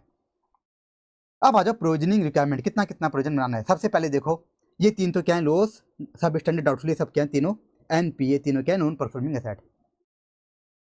अब देखो स्टैंडर्ड एसेट में कितना बनाना है, वो भी एनबीएफसी बेस लेयर को, कि एनबीएफसी बेस लेयर को अपनी स्टैंडर्ड एसेट्स पे कितना प्रोविजन बनाना है। बताओ स्टैंडर्ड एसेट्स में कितना बनाना चाहिए, एकदम ना के बराबर, तो कितना प्रोविजन बनाना है। परसेंटेज में देखो कितना, ओनली 0.25%, कितना, ओनली 0.25%। मान लो कोई है 1 लाख अमाउंट, तो कितना बनेगा इस पे 0.25%, यानी कितना बनेगा, एक तरह से ओनली 250 का, बस इतना सा प्रोविजन बनेगा, ओनली 250 का, क्योंकि क्या स्टैंडर्ड एसेट है, इनमें डिफॉल्ट हो ही नहीं रहा, तो यहाँ पे प्रोविजन भी कितना बनाना है, एकदम ना के बराबर। लेकिन जो एनबीएफसी मिडल लेयर है ना, इनको अपने स्टैंडर्ड सेट से कितना बनाना है, 0.4% का, कितना, 0.4% का। फिर सब स्टैंडर्ड, ये क्या बन गई एनपीए, अब इस पे कितना बनेगा 10% का, यहाँ पे कितना बनेगा 10% का। फिर डाउटफुल पे कितना बनेगा, डाउटफुल एसेट अगर क्या वो अनसिक्योर्ड है, मतलब एनबीएफसी की जो डाउटफुल एसेट्स है ना, उनके रिगार्डिंग कोई सिक्योरिटी है ही नहीं एनबीएफसी के पास, तो इस पे तो आपको पूरा 100% ही बना देना है, पूरा 100%। लेकिन अगर डाउटफुल एसेट्स क्या सिक्योर्ड है, उनको डाउटफुल हुए अभी 1 साल से ज़्यादा नहीं हुआ, कि जो असेट्स हैं, जो डाउटफुल असेट्स हैं, इनको डाउटफुली 1 साल से ज़्यादा नहीं हुआ तो 20%, अगर 1 साल से ज़्यादा हो गए लेकिन 3 साल से ज़्यादा नहीं हुए तो 30% का प्रोविजन, और अगर 3 साल से भी ज़्यादा हो गए तो 50% का आपको प्रोविजन बनाना है। और लॉस असेट पे कितना बनाना है आपको, 100% का आपको प्रोविजन बनाना है। इस तरह से आपको प्रोविजन बनाना है, और ये आपको प्रोविजन पता होना चाहिए कितने परसेंट बनते हैं, ये आपको याद रहना चाहिए। अब आप बोलोगे सर क्या पूरी टेबल हमें याद होनी चाहिए क्या, पूरी की पूरी टेबल एज इट इज, तो टेबल याद नहीं करनी आपको। मान लो एक एग्जांपल लेता हूँ, आईसी ने पूछा आपसे स्टैंडर्ड सेट बेस लेयर का, आईसी ने पूछा सब स्टैंडर्ड का, आईसी ने पूछा डाउटफुल का, सिक्योर्ड का, इफ डाउटफुल मोर देन 3 का, तो आपको क्या करना पड़ेगा, आपको क्या करना पड़ेगा, आंसर में इन सब के प्रोविजन लिखने पड़ेंगे। स्टैंडर्ड बेस लेयर का आपको लिखना पड़ेगा 0.25%, सब स्टैंडर्ड का आपको लिखना पड़ेगा 10%, और डाउटफुल सिक्योर्ड वाले का, डाउटफुल मोर देन 3 ईयर्स वाले का लिखना पड़ेगा 50%। बस आपको यही प्रोविजन आपको आंसर में लिखने पड़ेंगे, आपको ऐसे नहीं कि पूरी टेबल ही बनानी होगी, जो आईसी ने पूछा ना उतना ही प्रोविजन आपको लिख करके आना है, और उसी को फिर आपको सोल्व करना है, उसी को आपको सोल्व करना है। इस कारण से आपको पूरी टेबल एज इट इज याद नहीं करनी, आपको बस क्या होना चाहिए, आपको पता होना चाहिए कि कब कितना प्रोविजन बनता है, आपको बस इतना याद होना चाहिए, कितना कितना बनता है, 0.25, 0.4% और 10, 20, 30, 50 और 100, इस तरह से याद करना। तो ये हमारे हो गए प्रोविजनिंग रिक्वायरमेंट भी कंप्लीट। तो देखो सेट क्लासिफिकेशन, ये बस आपको रीड करना है, यहाँ पे कुछ याद नहीं करना, कुछ भी याद नहीं करना, रीड करना है इसको आपको। प्रोविजनिंग, ये आपको परसेंटेज पता होनी चाहिए, कब कितनी लगेगी, लॉस में कितनी बनेगी, सब स्टैंडर्ड असेट्स में कितना प्रोविजन बनेगा, ये आपको पता होना चाहिए। ये हमारा कंप्लीट हुआ। अब आ जाओ ऑडिट प्रोसीजर्स। अब देखो अब स्टार्ट हो रहा है ऑडिटर का काम। अभी तक तो हमने ऑडिटर का काम देखा ही नहीं, अब हम स्टार्ट करने जा रहे हैं ऑडिटर का काम। अब देखो तो ऑडिटर को करना क्या है यहाँ पे, एक तो इसे क्या करना है, ऑडिटर को स्टैंडर्ड्स ऑन ऑडिटिंग के अकॉर्डिंग ऑडिट करनी है, और एक्स्ट्रा काम क्या करना है, जो भी आरबीआई की डायरेक्शन है वो चेक करनी है कि जिस एनबीएफसी की मैं ऑडिट कर रहा हूँ वो एनबीएफसी आरबीआई की डायरेक्शन को कंप्लाई करे कि नहीं कर रही, ये तो चेक करना है, बस यही चेक करना है बस ऑडिटर को। तो देखो अब यही आएगा। अब बताओ जब हम स्टैंडर्ड्स ऑन ऑडिटिंग में ऑडिट करते हैं, सबसे पहले हम क्या काम करते हैं, सबसे पहले हम आरएमएम कैलकुलेट करते हैं, रिस्क ऑफ मटेरियल मिसस्टेटमेंट। कैसे कैलकुलेट होती है, inherent risk multiply by control risk, यही तो करते हैं हम सबसे पहले। और अगर आरएमएम कम आती है तो कम मेहनत करते हैं, जहाँ पे आरएमएम ज़्यादा आती है वहाँ पे ज़्यादा मेहनत, यही चीज़ यहाँ पे भी करेंगे। पहले 2 पॉइंट इसी की दे दिया इसी ने। सबसे पहले हम क्या करेंगे, बिजनेस की अंडरस्टैंडिंग लेंगे। बिजनेस की अंडरस्टैंडिंग लेने से बताओ क्या पता लगता है हमें, इससे पता लग जाती है हमको इनहेरेंट रिस्क। ये सारी बात मैंने आपको ऐसे 315 में बता रखी डिटेल में, इससे क्या पता लग जाएगी, इनहेरेंट रिस्क। फिर हम क्या करेंगे, फिर ये जो ऑडिटर है वो क्या करेगा, कंट्रोल्स की अंडरस्टैंडिंग लेगा। किसकी, कंट्रोल्स की अंडरस्टैंडिंग लेने से क्या पता चल जाएगी, कंट्रोल रिस्क। जैसे इनहेरेंट रिस्क पता लग गई, कंट्रोल रिस्क पता लग गई, क्या कैलकुलेट हो जाएगी, बताओ आरएमएम कैलकुलेट हो जाएगी। क्यों, आरएम का क्या फॉर्मूला है, inherent risk multiply by control risk. और जैसे ही आरएमएम पता लग गई, क्या पता लगा पाएगा ऑडिटर, क्या पता लगा पाएगा, एनटी ऑफ ऑडिट प्रोसीजर्स, कि कहाँ पे कम मेहनत करनी है, कहाँ पे ज़्यादा मेहनत, जहाँ पे रिस्क कम वहाँ पे कम मेहनत, जहाँ पे रिस्क ज़्यादा वहाँ पे ज़्यादा मेहनत, इस तरह से। तो ये बता दिया इसी ने स्टैंडर्ड्स ऑन ऑडिटिंग वाले काम, बस इस 2 पॉइंट में बता रहे। अब आ जाओ स्पेशल काम ऑडिटर को क्या क्या करने हैं वो हम देखने जा रहे हैं। क्या करना है, एकदम सिंपल सा। सबसे पहले रजिस्ट्रेशन विद आरबीआई, ऑडिटर को क्या क्या चेक करना है। इस केस में ऑडिटर को 3 चीज़ें चेक करनी है, 3 चीज़ें। क्या, ड्यूअल कंडीशंस, मैंने क्या बताया था, जो कंपनी 2 कंडीशन फुलफिल करती है ना जो कौन सी फाइनेंशियल एसेट वाली, फाइनेंशियल इनकम वाली, वही कंपनी एनबीएफसी कहलाएगी। वही कंपनी क्या होगी, नॉन बैंकिंग फाइनेंशियल कंपनी होगी। तो ऑडिटर ये देखेगा जिस एनबीएफसी की मैं ऑडिट कर रहा हूँ ये वो 2 कंडीशंस का फुलफिल कर भी रही है कि नहीं कर रही, वो 2 कंडीशंस को ये फुलफिल कर रही है कि भी नहीं कर रही, ये जो ऑडिटर चेक करेगा। और क्या देखेगा, जैसे इसने देख लिया कि जिस एनबीएफसी की मैं ऑडिट कर रहा हूँ ये 2 कंडीशन को फुलफिल कर रही है, फिर ऑडिटर देखेगा कि इस कंपनी ने एनबीएफसी के रूप में अपना रजिस्ट्रेशन आरबीआई से करवा रखा है कि नहीं करवा रखा। दूसरा ऑडिटर ये चेक करेगा कि जिस कंपनी की मैं ऑडिट कर रहा हूँ इसने अपना आरबीआई से रजिस्ट्रेशन करवा रखा है कि नहीं। और तीसरा ऑडिटर क्या देखेगा कि ये company minimum net on funds requirement को कंप्लाई करे कि नहीं कर रही, मिनिमम नेट ऑन फंड्स को कंप्लाई करे कि नहीं करी। ये ऑडिटर सारी बातें चेक करेगा। मतलब सारी की सारी आरबीआई जो भी डायरेक्शन थी सभी उनको ऑडिटर क्या कर लेगा, उन्हीं को ऑडिटर चेक कर लेगा। अब आ जाओ, अब ऑडिटर क्या चेक करेगा, अब ऑडिटर ये देखेगा कि जिस एनबीएफसी की मैं ऑडिट कर रहा हूँ ये पब्लिक डिपॉजिट डायरेक्शंस को कंप्लाई करे कि नहीं, कि आरबीआई ने एनबीएफसी की रिगार्डिंग जो भी पब्लिक डिपॉजिट डायरेक्शन निकाल रखी हैं उनको एनबीएफसी कंप्लाई करे कि नहीं करे। अब आपके मन में एक डाउट आ रहा होगा कि सर ये पब्लिक डिपॉजिट डायरेक्शन है क्या, ये तो आपने बताया ही नहीं। अभी तक आपने 3 डायरेक्शन बताई है, कौन कौन सी बताइए। देखो मैंने कैपिटल रिक्वायरमेंट की डायरेक्शन और एसेट क्लासिफिकेशन की डायरेक्शन और प्रोविजन रिक्वायरमेंट की डायरेक्शन, मैंने तो आपको अभी तक पब्लिक डिपॉजिट की डायरेक्शन बताई नहीं। तो ऐसे ने क्या करा, पब्लिक डिपॉजिट की डायरेक्शन भी यहीं पे बता दी और ऑडिटर को क्या करना है, ऑडिटर को क्या चेक करना है वो भी ऐसे नहीं यहीं पे बता दिया। तो अब देखो एक एक पॉइंट, अब इसको समझो, एकदम सिंपल सा है।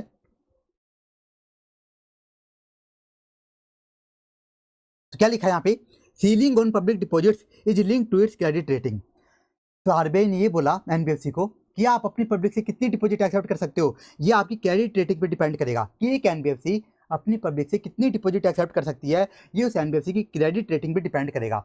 अगर मान लो किसी एनबीएफसी की क्या है, क्रेडिट रेटिंग कम है तो वो डिपॉजिट्स भी क्या कर पाएगी, कम एक्सेप्ट कर पाएगी। और अगर किसी एनबीएफसी की क्रेडिट रेटिंग क्या ज़्यादा है तो वो क्या कर पाएगी, पब्लिक की डिपॉजिट भी क्या कर पाएगी, ज़्यादा एक्सेप्ट कर पाएगी। तो अब बताओ ऑडिटर को क्या चेक करना है, ऑडिटर को क्या चेक करना है, ऑडिटर को सबसे पहले इस एनबीएफसी की क्रेडिट रेटिंग ही चेक करनी है कि जिस एनबीएफसी की मैं ऑडिट कर रहा हूँ इसकी क्रेडिट रेटिंग क्या है। और उसके बाद ये देखेगा ऑडिटर कि ये जो एनबीएफसी है जिसकी मैं ऑडिट कर रहा हूँ ये जो डिपॉजिट एक्सेप्ट कर रही है ये एज पर क्रेडिट रेटिंग तो कर रही है ना, क्रेडिट रेटिंग के अकॉर्डिंग ही तो अपनी डिपॉजिट एक्सेप्ट कर रही है ना। ये हो गया पहला काम, कितना सिंपल था। अब आओ दूसरा काम, ये हो गया पहला काम। दूसरा काम देखो, इन event of upgrading downgrading of credit rating auditor ये चेक करेगा कि एनबीएफसी ने ये बात आरबीआई को इन्फॉर्म तो कर दी ना। तो देखो एक होती है डायरेक्शन, आरबीआई की डायरेक्शन होती है कि अगर एनबीएफसी की जो क्रेडिट रेटिंग है ये कभी भी अगर मान लो बढ़ जाती है, कम हो जाती है ना, तो एनबीएफसी को क्या करना पड़ता है, ये बात आरबीआई को रिपोर्ट करनी होती है। ये एक आरबीआई की डायरेक्शन है। तो ऑडिटर यही चेक करेगा कि जिस एनबीएफसी की मैं ऑडिट कर रहा हूँ इसकी अगर क्रेडिट रेटिंग बढ़ती है या घटती है तो क्या ये एनबीएफसी ये बात आरबीआई को इन्फॉर्म करती है या फिर नहीं करती। ये ऑडिटर चेक करेगा कि जिस एनबीएफसी की मैं ऑडिट कर रहा हूँ इसकी अगर क्रेडिट रेटिंग कभी अपग्रेड होती है, डाउनग्रेड होती है तो ये बात एनबीएफसी आरबीआई को इन्फॉर्म करती है या फिर नहीं, ये ऑडिटर चेक कर लेगा। अब देखो तीसरा काम क्या है, इन event of downgrading of credit rating below the minimum grade NBFC को क्या क्या करना होता है। एक और देखो आरबीआई ने एक डायरेक्शन निकाल रखी है कि अगर किसी एनबीएफसी की क्रेडिट रेटिंग मिनिमम ग्रेड से भी ज़्यादा नीचे चली जाती है, एकदम ही बेकार हो जाती है, मतलब वो एनबीएफसी एकदम बर्बाद हो जाती है, तो इस केस में बोला गया उस एनबीएफसी को कि इस केस में वो एनबीएफसी कोई भी फ्रेश डिपॉजिट्स एक्सेप्ट कर ही नहीं सकती, कोई भी न्यू डिपॉजिट्स एक्सेप्ट कर ही नहीं सकती। और बोला गया कि जो भी इसकी पुरानी डिपॉजिट्स एग्जिस्टिंग डिपॉजिट्स उनको क्या करना होगा, एनबीएफसी को बस मैच्योरिटी तक चलाना होगा। क्या करना होगा, अपनी मैच्योरिटी तक चलाना होगा। इसका मतलब है कि उनको रिन्यू नहीं करना, कि पुरानी डिपॉजिट्स को रिन्यू नहीं करना। मतलब वो एनबीएफसी जिसकी क्रेडिट रेटिंग मिनिमम ग्रेड से भी ज़्यादा नीचे चली गई, मतलब जो एनबीएफसी एकदम बर्बाद चल रही है ना, उसको कोई भी न्यू डिपॉजिट्स एक्सेप्ट नहीं करनी और पुरानी डिपॉजिट्स को बस उनकी मैच्योरिटी तक चलाना है। क्या करना है, उनकी मैच्योरिटी तक चलाना है, उनको गलती से भी रिन्यू नहीं करना। और तीसरा बोला गया कि ये बात क्या करनी होगी, एनबीएफसी को आरबीआई को बतानी भी पड़ेगी 15 डेज के अंदर अंदर कि जो हमारी क्रेडिट रेटिंग है वो हमारी मिनिमम ग्रेड से भी नीचे चली गई, हम एकदम बर्बाद हो गए। ये बात आरबीआई को बतानी पड़ेगी कब तक, विद इन 50 डेज के अंदर अंदर। तो ऑडिटर को क्या चेक करना है, ऑडिटर को ये सारी बातें चेक करनी है कि जिस एनबीएफसी की मैं ऑडिट कर रहा हूँ क्या उसकी क्रेडिट रेटिंग मिनिमम ग्रेड से नीचे चली गई क्या, और अगर चली गई तो क्या एनबीएफसी सारी डायरेक्शंस को कंप्लाई करिए कि नहीं करी। ये बातें ऑडिटर को चेक करनी है। ये पॉइंट भी हमारा कंप्लीट हुआ। अब आ जाओ नेक्स्ट पॉइंट, अब एकदम इजी पॉइंट्स हैं।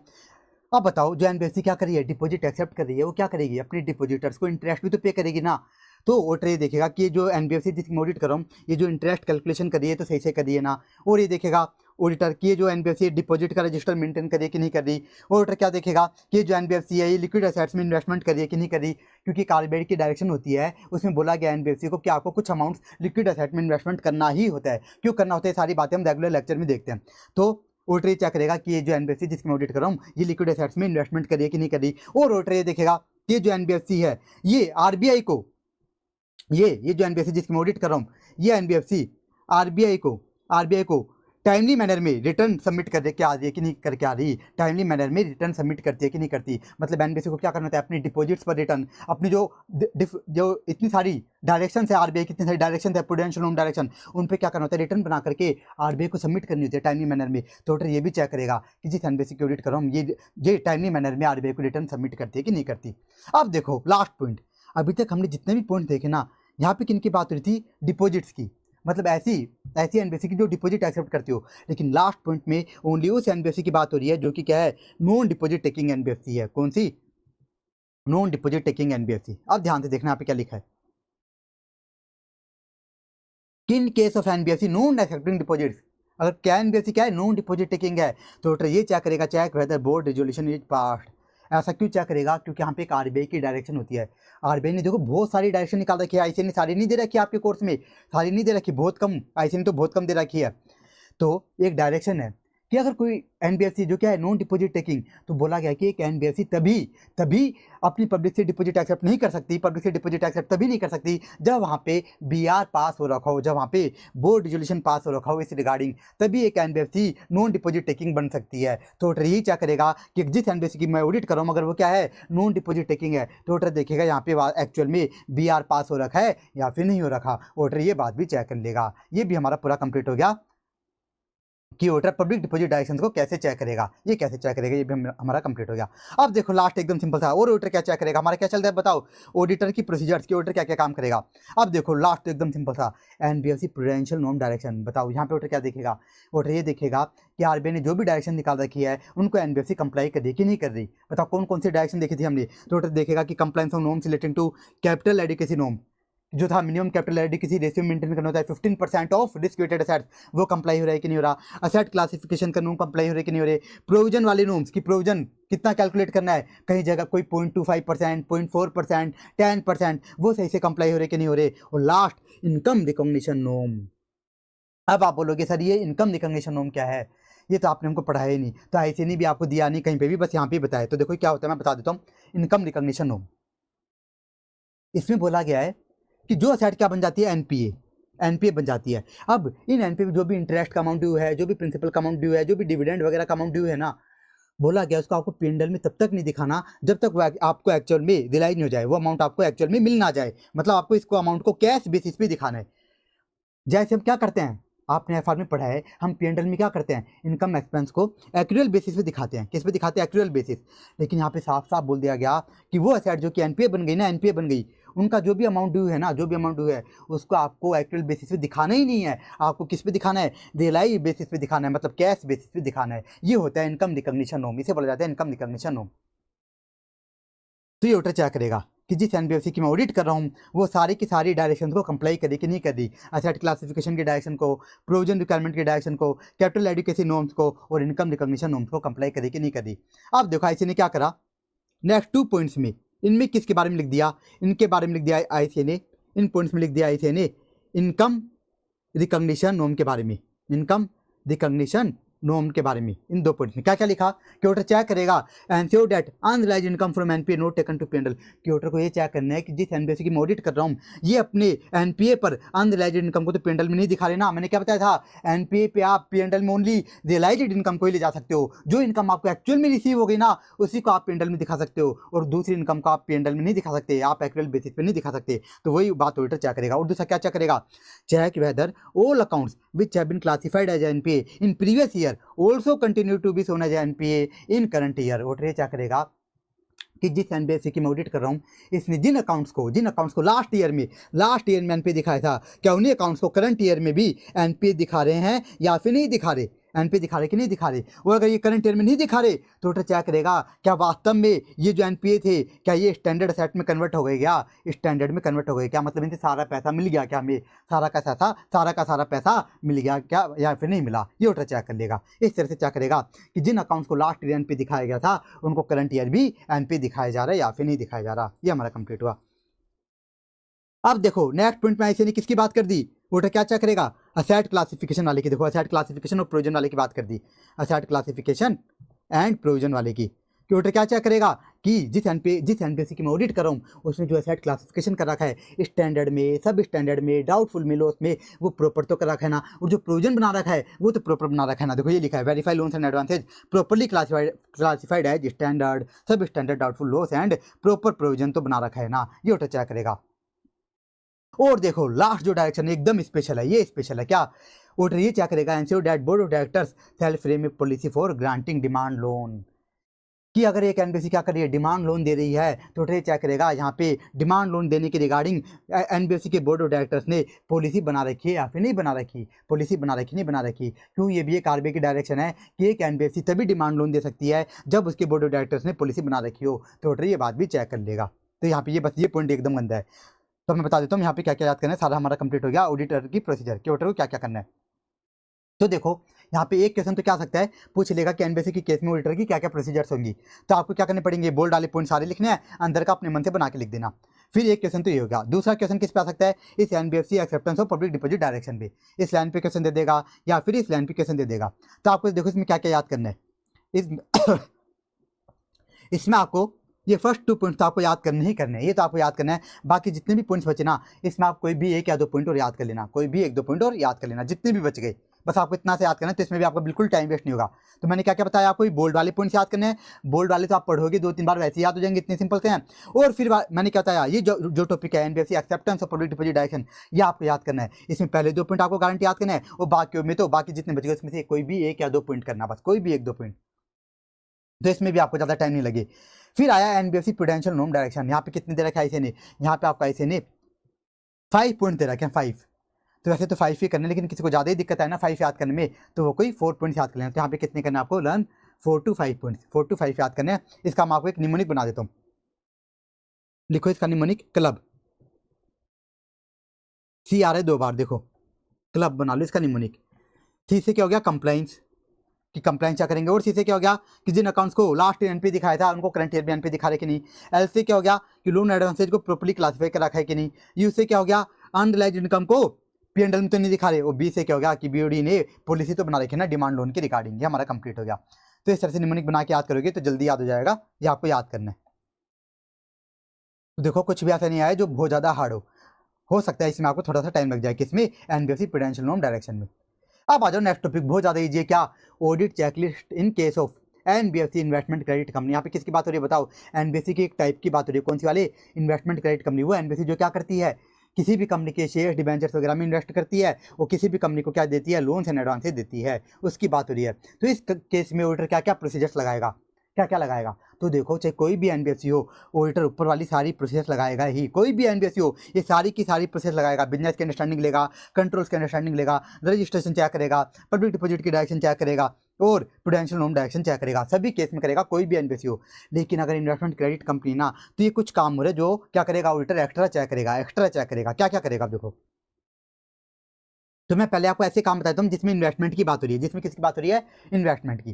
तो देखो ऑडिटर चेक करेगा physically verify all shares and securities held by NBFC. Auditor check करेगा कि जिस एनबीएफसी की मैं ऑडिट कर रहा हूँ, इस एनबीएफसी ने किन किन शेयर्स में, सिक्योरिटीज में इन्वेस्टमेंट कर रखी है, ये चेक करेगा। फिर क्या देखेगा, ये देखेगा कि इस एनबीएफसी ने जो भी इन्वेस्टमेंट कर रखी है, उन इन्वेस्टमेंट पे टाइम टू टाइम डिविडेंड और इंटरेस्ट तो मिल रहा है ना, इंटरेस्ट तो रिसीव हो रहा है ना, ये चेक करेगा। और क्या चेक करेगा कि जिस एनबीएफसी की मैं ऑडिट कर रहा हूँ, इसने अपनी ग्रुप कंपनीज में कितनी इन्वेस्टमेंट कर रखी है, मतलब अपने पेरेंट में, सब्सिडरी में, एसोसिएट्स में कितनी इन्वेस्टमेंट कर रखी है, ये क्या करेगा। और क्या चेक करेगा कि जिस एनबीएफसी की मैं ऑडिट कर रहा हूँ, ये एनबीएफसी अपनी इन्वेस्टमेंट का जो वैल्यूएशन कर रही है, ये एज पर आरबीआई डायरेक्शन तो कर रही है ना, कि जिस एनबीएफसी की मैं ऑडिट कर रहा हूँ, ये एनबीएफसी अपनी इन्वेस्टमेंट का valuation as per RBI direction तो करती है ना। अब आप बोलोगे सर इन्वेस्टमेंट का वैल्यूएशन कैसे करना होता है, आरबीआई डायरेक्शन क्या है, तो ये अपने कोर्स में कवर ही नहीं है, तो आपको देखना भी नहीं है, आपको ध्यान भी नहीं देना, बिल्कुल भी आपको बिल्कुल ध्यान नहीं देना। मैंने क्या बताया, बहुत सारी आरबीआई की डायरेक्शन, तो अगर आई क्या कर दे, सारी की सारी आरबीआई डायरेक्शन डाल देना, तो ये चैप्टर ही क्या हो जाए, ये चैप्टर ही अकेला 5 चैप्टर के बराबर हो जाए, इतनी सारी है। तो ऑडिटर क्या देखना है कि एनबीएफसी ने जो भी अपनी इन्वेस्टमेंट की वैल्यूएशन करा रखी है वो एज पर आरबीआई डायरेक्शन तो करा रखी है ना। और फिर ऑडिटर ये देखेगा कि एनबीएफसी ने जो इन्वेस्टमेंट कर रखी है, वो आरबीआई ने जो लिमिट बता रखी है उतनी कर रखी है ना, उससे ज़्यादा इन्वेस्टमेंट तो नहीं कर रखी, कि आरबीआई ने जो आपको लिमिट बता रखी है उतनी इन्वेस्टमेंट कर रखी है ना, उससे ज़्यादा तो नहीं कर रखी। तो ये भी आरबीआई की डायरेक्शन है, ये ऑडिटर चेक करेगा।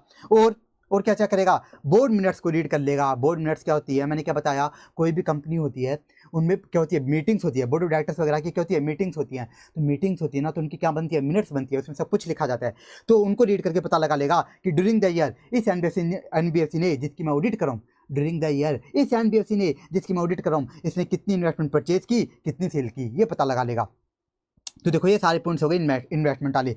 फिर आगे वाले पॉइंट्स क्या हैं, ये है अपने क्रेडिट वाले, लोन्स एंड एडवांस वाले। अब ऑडिटर क्या करेगा कि जो एनबीएफसी जिसकी मैं ऑडिट कर रहा हूँ, ये जो लोन्स एडवांस दे रही है, ये प्रॉपर्ली सैंक्शन तो है ना। मतलब ऐसा तो नहीं कि जिस एनबीएफसी की ऑडिट करो इसके मैनेजमेंट के लोग अपनी मर्जी से लोन्स एंड एडवांस दिए जा रहे हैं, ऐसा नहीं होना चाहिए। ये क्या होनी चाहिए, प्रॉपर्ली सैंक्शन होनी चाहिए बाई बोर्ड ऑफ डायरेक्टर्स। ये ऑडिटर चेक करेगा। और दूसरा ऑडिटर क्या देखेगा कि जो लोन्स एंड एडवांसेज है इनका जो क्लासिफिकेशन हो रखा है ये तो प्रॉपर है ना, किसमें, स्टैंडर्ड में, सब स्टैंडर्ड में, डाउटफुल वगैरह में, ये जो क्लासिफिकेशन है ये तो प्रॉपर है ना। और ऑडिटर क्या देखेगा, और ऑडिटर क्या कर लेगा, बैलेंस कंफर्मेशन, मतलब क्या कर लेगा, याद करो हम एक पढ़ते हैं ऐसे 505 में क्या है, एक्सटर्नल कंफर्मेशन। और ऑडिटर क्या कर लेगा, एक्सटर्नल कंफर्मेशन कर लेगा। और देखो लास्ट पॉइंट ये भी बता देता हूँ, verify whether NBFC has not advanced any loans against security of its own shares. Order ये चेक करेगा कि जिस एनबीएफसी की मैं ऑडिट कर रहा हूँ, ये ऐसा तो नहीं कि अपने शेयर्स को ही, ये एनबीएफसी अपने शेयर्स को ही गिरवी रख करके लोन दे रही हो, अपने शेयर्स को ही गिरवी रख करके लोन दे रही हो। मान लो ये क्या है, मिस्टर ए नाम का बंदा, और ये क्या है, एनबीएफसी। इस मिस्टर ए नाम के पास मान लो इस एनबीएफसी की क्या है, 1000 शेयर्स है। तो ऐसा तो नहीं कि ये एनबीएफसी क्या कर रही हो, मिस्टर ए को लोन दे रही हो और अपने ही शेयर्स क्या कर रही हो, गिरवी रख रही हो। तो ऐसा बिल्कुल भी अलाउड नहीं है, बिल्कुल भी ऐसा अलाउड नहीं है। तो ऑर्डर ये बात चेक कर लेगा कि एनबीएफसी, जिस एनबीएफसी की मैं ऑडिट कर रहा हूँ, ये एनबीएफसी अपने शेयर्स को ही गिरवी रख करके लोन तो नहीं दे रही ना। ये बात भी ऑडिटर चेक कर लेगा। तो ये हमारा कंप्लीट हो गया टॉपिक भी, और बहुत ईजी है ये, तो बहुत जल्दी आपको याद हो जाएगा 2 मिनट के अंदर। इसमें देखो 10 पॉइंट्स है, इसमें आपको एनी 5 लर्न करने, एनी 5 कोई भी आप 5 लर्न कर लेना जो आपको सबसे ईजी लगे। ये हमारा कंप्लीट हुआ, इसमें कोई भी निमोनिक नहीं बना रहा, बहुत ईजी टॉपिक है इस कारण से। अब आ जाओ नेक्स्ट टॉपिक। नेक्स्ट क्या है, देखो हमारी प्रोसीजर कंप्लीट हो गया। बताओ ऑडिटर ने प्रोसीजर्स कर ली, सारा काम कर लिया, अब क्या करेगा, रिपोर्ट बनाएगा। रिपोर्ट क्या बनाएगा, ऐसे 700 के अकॉर्डिंग कार्यों की रिपोर्ट वगैरह बनाएगा। लेकिन यहाँ पे कुछ एक्स्ट्रा रिपोर्टिंग भी करेगा, बस हमें क्या देखनी है यहाँ पे, वो एक्स्ट्रा रिपोर्टिंग देखनी है। तो देखो एक्स्ट्रा रिपोर्टिंग किसे करनी है, ऑडिटर को किसे करनी है, जो भी बोर्ड ऑफ डायरेक्टर्स है ना, बीओडी हैं, इनको क्या करनी है, ऑडिटर को एक्स्ट्रा रिपोर्ट बना करके देनी है। अब आप बोलोगे सर ऑडिटर जो बीओडी को रिपोर्ट बना के देगा ना, उसमें डालेगा क्या, मैटर्स क्या डालेगा, वही हम देखने जा रहे हैं, उसमें क्या क्या डालेगा। तो इसमें देखो ऑडिटर क्या करेगा, रिपोर्ट जो बना के देगा, जो भी ऑडिटर ने स्पेशल काम किया ना एनबीएफसी के केस में, जो भी स्पेशल काम किया है वो उन्हीं को बताएगा कि उसमें क्या गलती मिली, क्या सही मिला, क्या कंप्लाइंस हो रहा है, क्या नॉन कंप्लाइंस हो रहा है, दोनों चीज़ बताएगा कि क्या कंप्लाइंस हो रहा है, क्या नॉन कंप्लाइंस, सारी बातें किसको बता देगा, बोर्ड ऑफ डायरेक्टर्स को। तो देखो क्या क्या लिखेगा अपनी रिपोर्ट में, इस रिपोर्ट में क्या क्या लिखेगा। सबसे पहले इन केस ऑफ ऑल एनबीएफसी, मतलब हम ऐसी कुछ बातें देखने जा रहे हैं, वो ये बातें हमेशा लिखी जाएंगी, चाहे ऑडिटर डिपॉजिट टेकिंग एनबीएफसी की ऑडिट कर रहा हो या नॉन डिपॉजिट टेकिंग एनबीएफसी की ऑडिट कर रहा हो, हमेशा क्या करेगा, हमेशा बोर्ड ऑफ डायरेक्टर्स को रिपोर्ट करेगा क्या, कि जिस एनबीएफसी की ऑडिट कर रहा हूँ इसने रजिस्ट्रेशन करवा रखा है कि नहीं करवा रखा है एनबीएफसी के रूप में, आरबीआई से रजिस्ट्रेशन करवा रखा है या फिर नहीं करवा रखा, किसको रिपोर्ट करेगा, ये बात बीओडी को। और दूसरी बात क्या रिपोर्ट करेगा कि अगर रजिस्ट्रेशन करवा रखा है तो क्या रजिस्ट्रेशन को होल्ड करने के लिए एंटाइटल भी है कि नहीं। मतलब ये एनबीएफसी जिसकी मैं ऑडिट कर रहा हूँ, ये टू कंडीशंस को कौन सी 2 कंडीशन, फाइनेंशियल एसेट वाली, फाइनेंशियल इनकम वाली, इनको कंप्लाई कर रही है कि नहीं कर रही। क्योंकि मैंने क्या बताया था, ओनली वो कंपनी जो 2 कंडीशन को कंप्लाई करती हो ना, वही कंपनी क्या कर सकती है, अपना एनबीएफसी के रूप में रजिस्ट्रेशन करवा सकती है। तो ऑडिटर ये बात भी क्या करेगा, बीओडी को रिपोर्ट करेगा। और लास्ट क्या रिपोर्ट करेगा कि जिस एनबीएफसी की मैं ऑडिट कर रहा हूँ ये minimum net on funds requirement को कंप्लाई करी कि नहीं करी, ये बात भी क्या करेगा, बोर्ड ऑफ डायरेक्टर्स को रिपोर्ट करेगा। चाहे कंप्लाई कर रही हो तो भी रिपोर्ट करेगा, कंप्लाई नहीं कर रही हो तो भी रिपोर्ट करेगा। अब देखो, अब कुछ ऐसे मैटर देखने जा रहे हैं जो कब रिपोर्ट करेगा, ओनली तब करेगा जब ऑडिटर क्या कर रहा हो, डिपॉजिट टेकिंग एनबीएफसी की, इन case of NBFC accepting public deposits, deposit taking NBFC की क्या कर रहा हो, ऑडिट कर रहा हो, तब क्या करना है, बीओडी को रिपोर्ट करना है। एकदम सिंपल पॉइंट्स लिखे, एकदम सिंपल। क्या लिखा है, whether public deposits accepted within the admission limit, auditor BOD को रिपोर्ट करेगा कि जो एनबीएफसी है ये जो पब्लिक डिपॉजिट एक्सेप्ट कर रही है ये एज पर क्रेडिट रेटिंग तो एक्सेप्ट कर रही है ना। मैंने क्या बताया था, कोई एनबीएफसी कितनी डिपॉजिट एक्सेप्ट कर सकती है ये किस पे डिपेंड करता है, उसकी क्रेडिट रेटिंग पर। तो यही बात ऑडिटर क्या करेगा, बीओडी को रिपोर्ट करेगा। दूसरा क्या रिपोर्ट करेगा, weather company has violated any restrictions on acceptance deposit, कि डिपॉजिट के रिगार्डिंग जितनी भी आरबीआई डायरेक्शन है उनको ये जो एनबीएफसी जिसमें ऑडिट कर रहा हूँ ये कंप्लाई करिए कि नहीं करी, उनका वायलेशन करिए कि नहीं कर रही, ये बात भी क्या करेगा, ऑडिटर बीओडी को रिपोर्ट करेगा। और देखो नेक्स्ट पॉइंट एकदम इजी आ गया, तो whether capital adequacy ratio correctly determined, auditor ये बताएगा कि जो एनबीसी जिसकी मैं ऑडिट कर रहा हूँ, ये जो अपना कैपिटल एडिक्वेसी रेशियो कैलकुलेट करी है, उसमें जो टीयर 1 कैलकुलेट करी है, टीयर 2 कैलकुलेट करी है, रिस्क वेटेड एसेट्स कैलकुलेट करी है, वो तो सही से कैलकुलेट कर रही है ना। और साथ ही साथ मिनिमम करार का कंप्लाइंस तो कर रही है ना। बताओ मिनिमम करार कितना था, मिनिमम कैपिटल एडिक्वेसी रेशियो कितना होना चाहिए, क्या बताया था मैंने आपको, 15% ऑफ रिस्क वेटेड एसेट्स। तो ऑडिटर ये बात भी बीओडी को रिपोर्ट करेगा कि जिस एनबीसी को ऑडिट कर रहा हूँ, ये अपने मिनिमम करार को कंप्लाई करिए कि नहीं कर रही। और क्या बताएगा, एकदम सिंपल सा, कि जो कंपनी जिसकी मैं ऑडिट कर रहा हूँ, ये प्रूडेंशियल नॉर्म्स को कंप्लाई करे कि नहीं, मतलब asset classification, provisioning requirement, income recognition norm, इन सबको कंप्लाई करे कि नहीं करी। फिर देखो नेक्स्ट भी एकदम इजी था, लिक्विड एसेट रिक्वायरमेंट को कंप्लाई करे कि नहीं करी। मैंने क्या बताया था, लिक्विड एसेट के रिगार्डिंग भी आरबीआई ने डायरेक्शन दे रखी है, तो वो बात भी ऑडिटर क्या कर देगा, बीओडी को रिपोर्ट कर देगा। और लास्ट देखो, लास्ट किसकी बात आ गई, रिटर्न वाली, कि जिस एनबीसी की मैं ऑडिट कर रहा हूँ, ये टाइम टू टाइम आरबीआई को रिटर्न तो फर्निश कर रही ना, टाइम टू टाइम आरबीआई को रिटर्न तो फर्निश कर रही ना, सबमिट कर रही है ना। ये हमारा कंप्लीट हुआ कि बीओडी को क्या क्या रिपोर्ट करेगा ऑडिटर, किस केस में, ऐसी एनबीसी के केस में जो कि क्या है, डिपॉजिट टेकिंग है। लेकिन अगर एनबीसी क्या है, नॉन डिपॉजिट टेकिंग है, इस केस में क्या क्या रिपोर्ट करेगा, बताओ क्या क्या रिपोर्ट करेगा। एक तो 3 ऊपर वाले पॉइंट देखो, ये तो हमेशा करेगा, क्या लिखा है इनकेस ऑफ ऑल एनबीसी, 3 ऊपर वाले हमेशा करेगा। और क्या करेगा, और क्या करेगा, सबसे पहली बात ये रिपोर्ट करेगा कि यहाँ पे बीआर पास हो रखा है कि नहीं हो रखा, बीआर पास और नोट, ये बात रिपोर्ट करेगा। बीओडी को बताएगा यहाँ पे बीआर पास है कि नहीं। मैंने क्या बताया था आपको कि एक एनबीएफसी तभी डिपॉजिट एक्सेप्ट नहीं कर सकती जब वहाँ पे बीआर पास हो रखा हो। तो ये बात भी ऑडिटर क्या करेगा, बीओडी को रिपोर्ट करेगा। और दूसरा क्या रिपोर्ट करेगा, weather company has accepted any deposits during the year, कि ये जो एनबीसी क्या है, नॉन डिपॉजिट टेकिंग एनबीसी है। तो ऐसा तो नहीं कि नॉन डिपॉजिट टेकिंग होने के बावजूद भी क्या कर रही हो, पब्लिक डिपॉजिट्स एक्सेप्ट कर रही हो। ये बात भी ऑडिटर क्या करेगा, बीओडी को रिपोर्ट करेगा, ये बात भी रिपोर्ट कर देगा। और देखो नेक्स्ट पॉइंट तो वही सेम आ गए कि जो कैपिटल एडिक्वेसी रेशियो है करेक्टली डिटरमाइंड तो है ना, और मिनिमम करार कंप्लाई हो रहा है कि नहीं, और सारी प्रूडेंशियल नॉर्म डायरेक्शन कंप्लाई हो रही है कि नहीं, ये सारी बात भी क्या करेगा, बीओडी को रिपोर्ट करेगा। तो ये हमारा कंप्लीट हो गया। यहाँ पे कितना याद करना है ये मैं आपको बता देता हूँ। ये हमारी बीओडी वाली रिपोर्टिंग कंप्लीट, बीओडी वाली रिपोर्टिंग इतनी सी थी, जो हमने जितनी भी चीजें चेक करी ना ऑडिटर ने, जितनी भी चीजें अभी तक चेक करी थी, वो सारी बातें क्या कर रहा है ऑडिटर, रिपोर्ट कर रहा है सारी की सारी। इसलिए एकदम सिंपल सा टॉपिक है ये। और इसमें याद कितना करना है मैं बता देता हूँ आपको।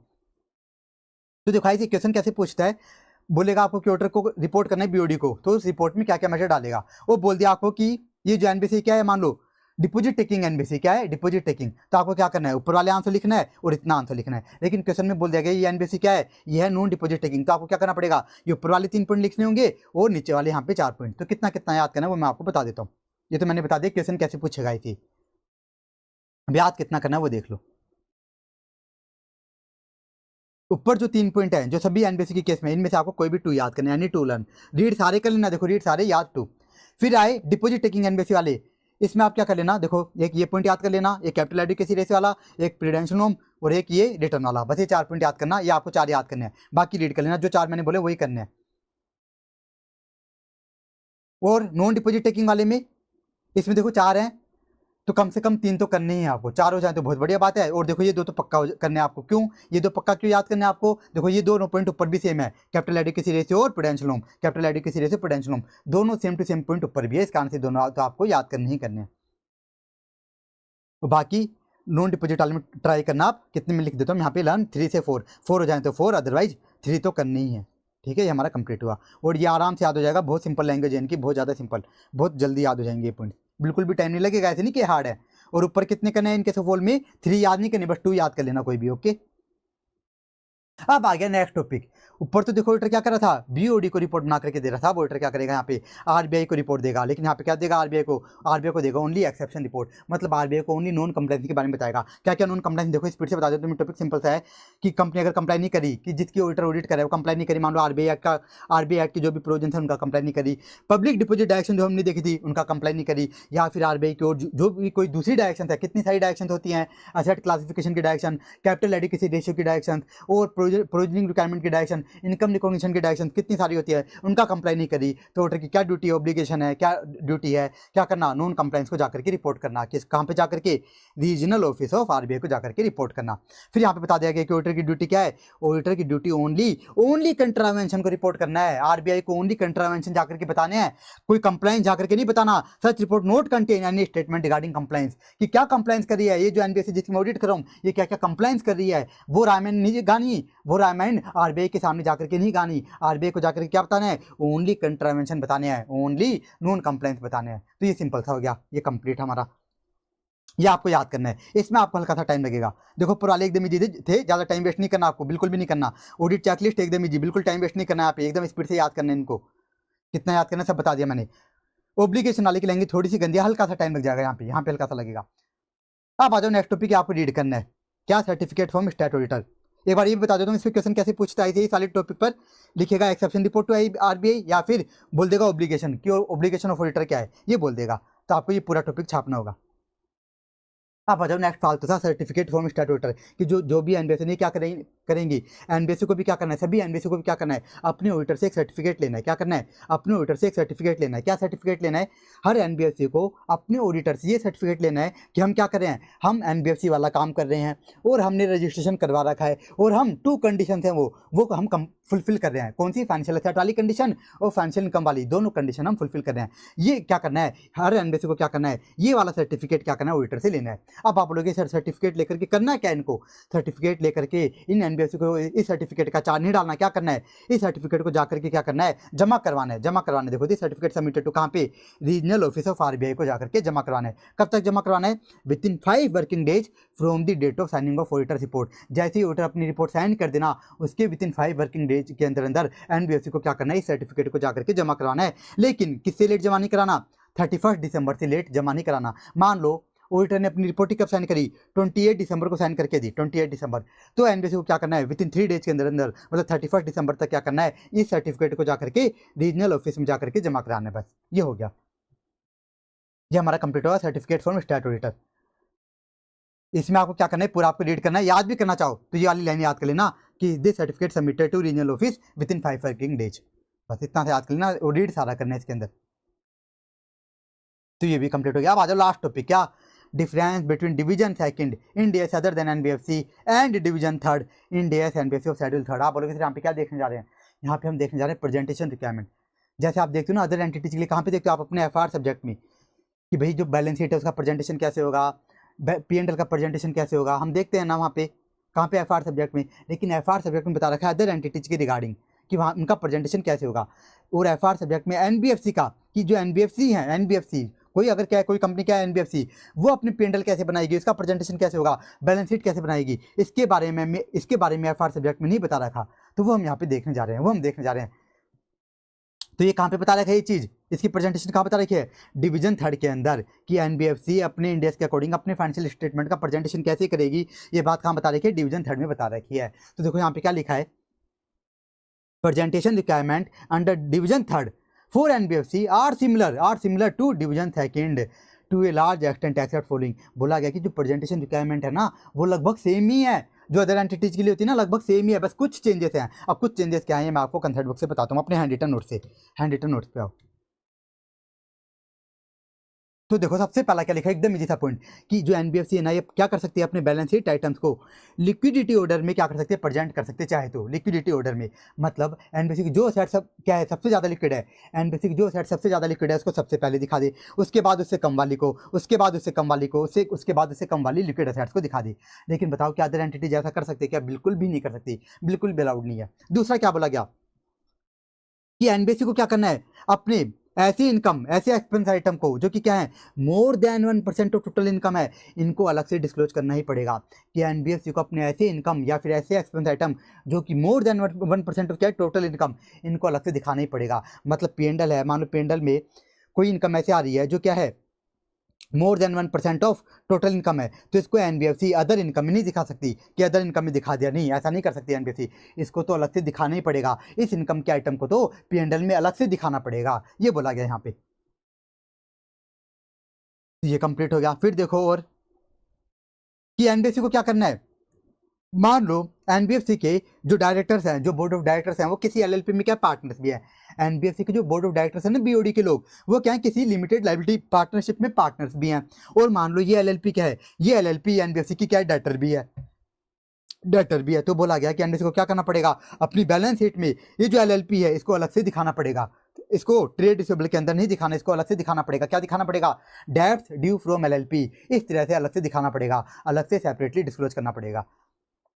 फिर क्या बताएगा, मान लो एनबीएफसी के ट्रेड रिसीवेबल्स में, एनबीएफसी के मतलब जो डेटर्स हैं उनमें मान लो किसी डेटर की रिस्क एकदम से क्या होती है बहुत ज़्यादा बढ़ जाती है, तो ऐसे डेटर्स को कभी क्या करना पड़ेगा, इनका नोट्स टू अकाउंट्स में अलग से डिस्क्लोजर देना पड़ेगा। मान लो एक एग्जाम्पल लूँ, एनबीएफसी का एक डेटर था मिस्टर ए नाम का एक डेटर था।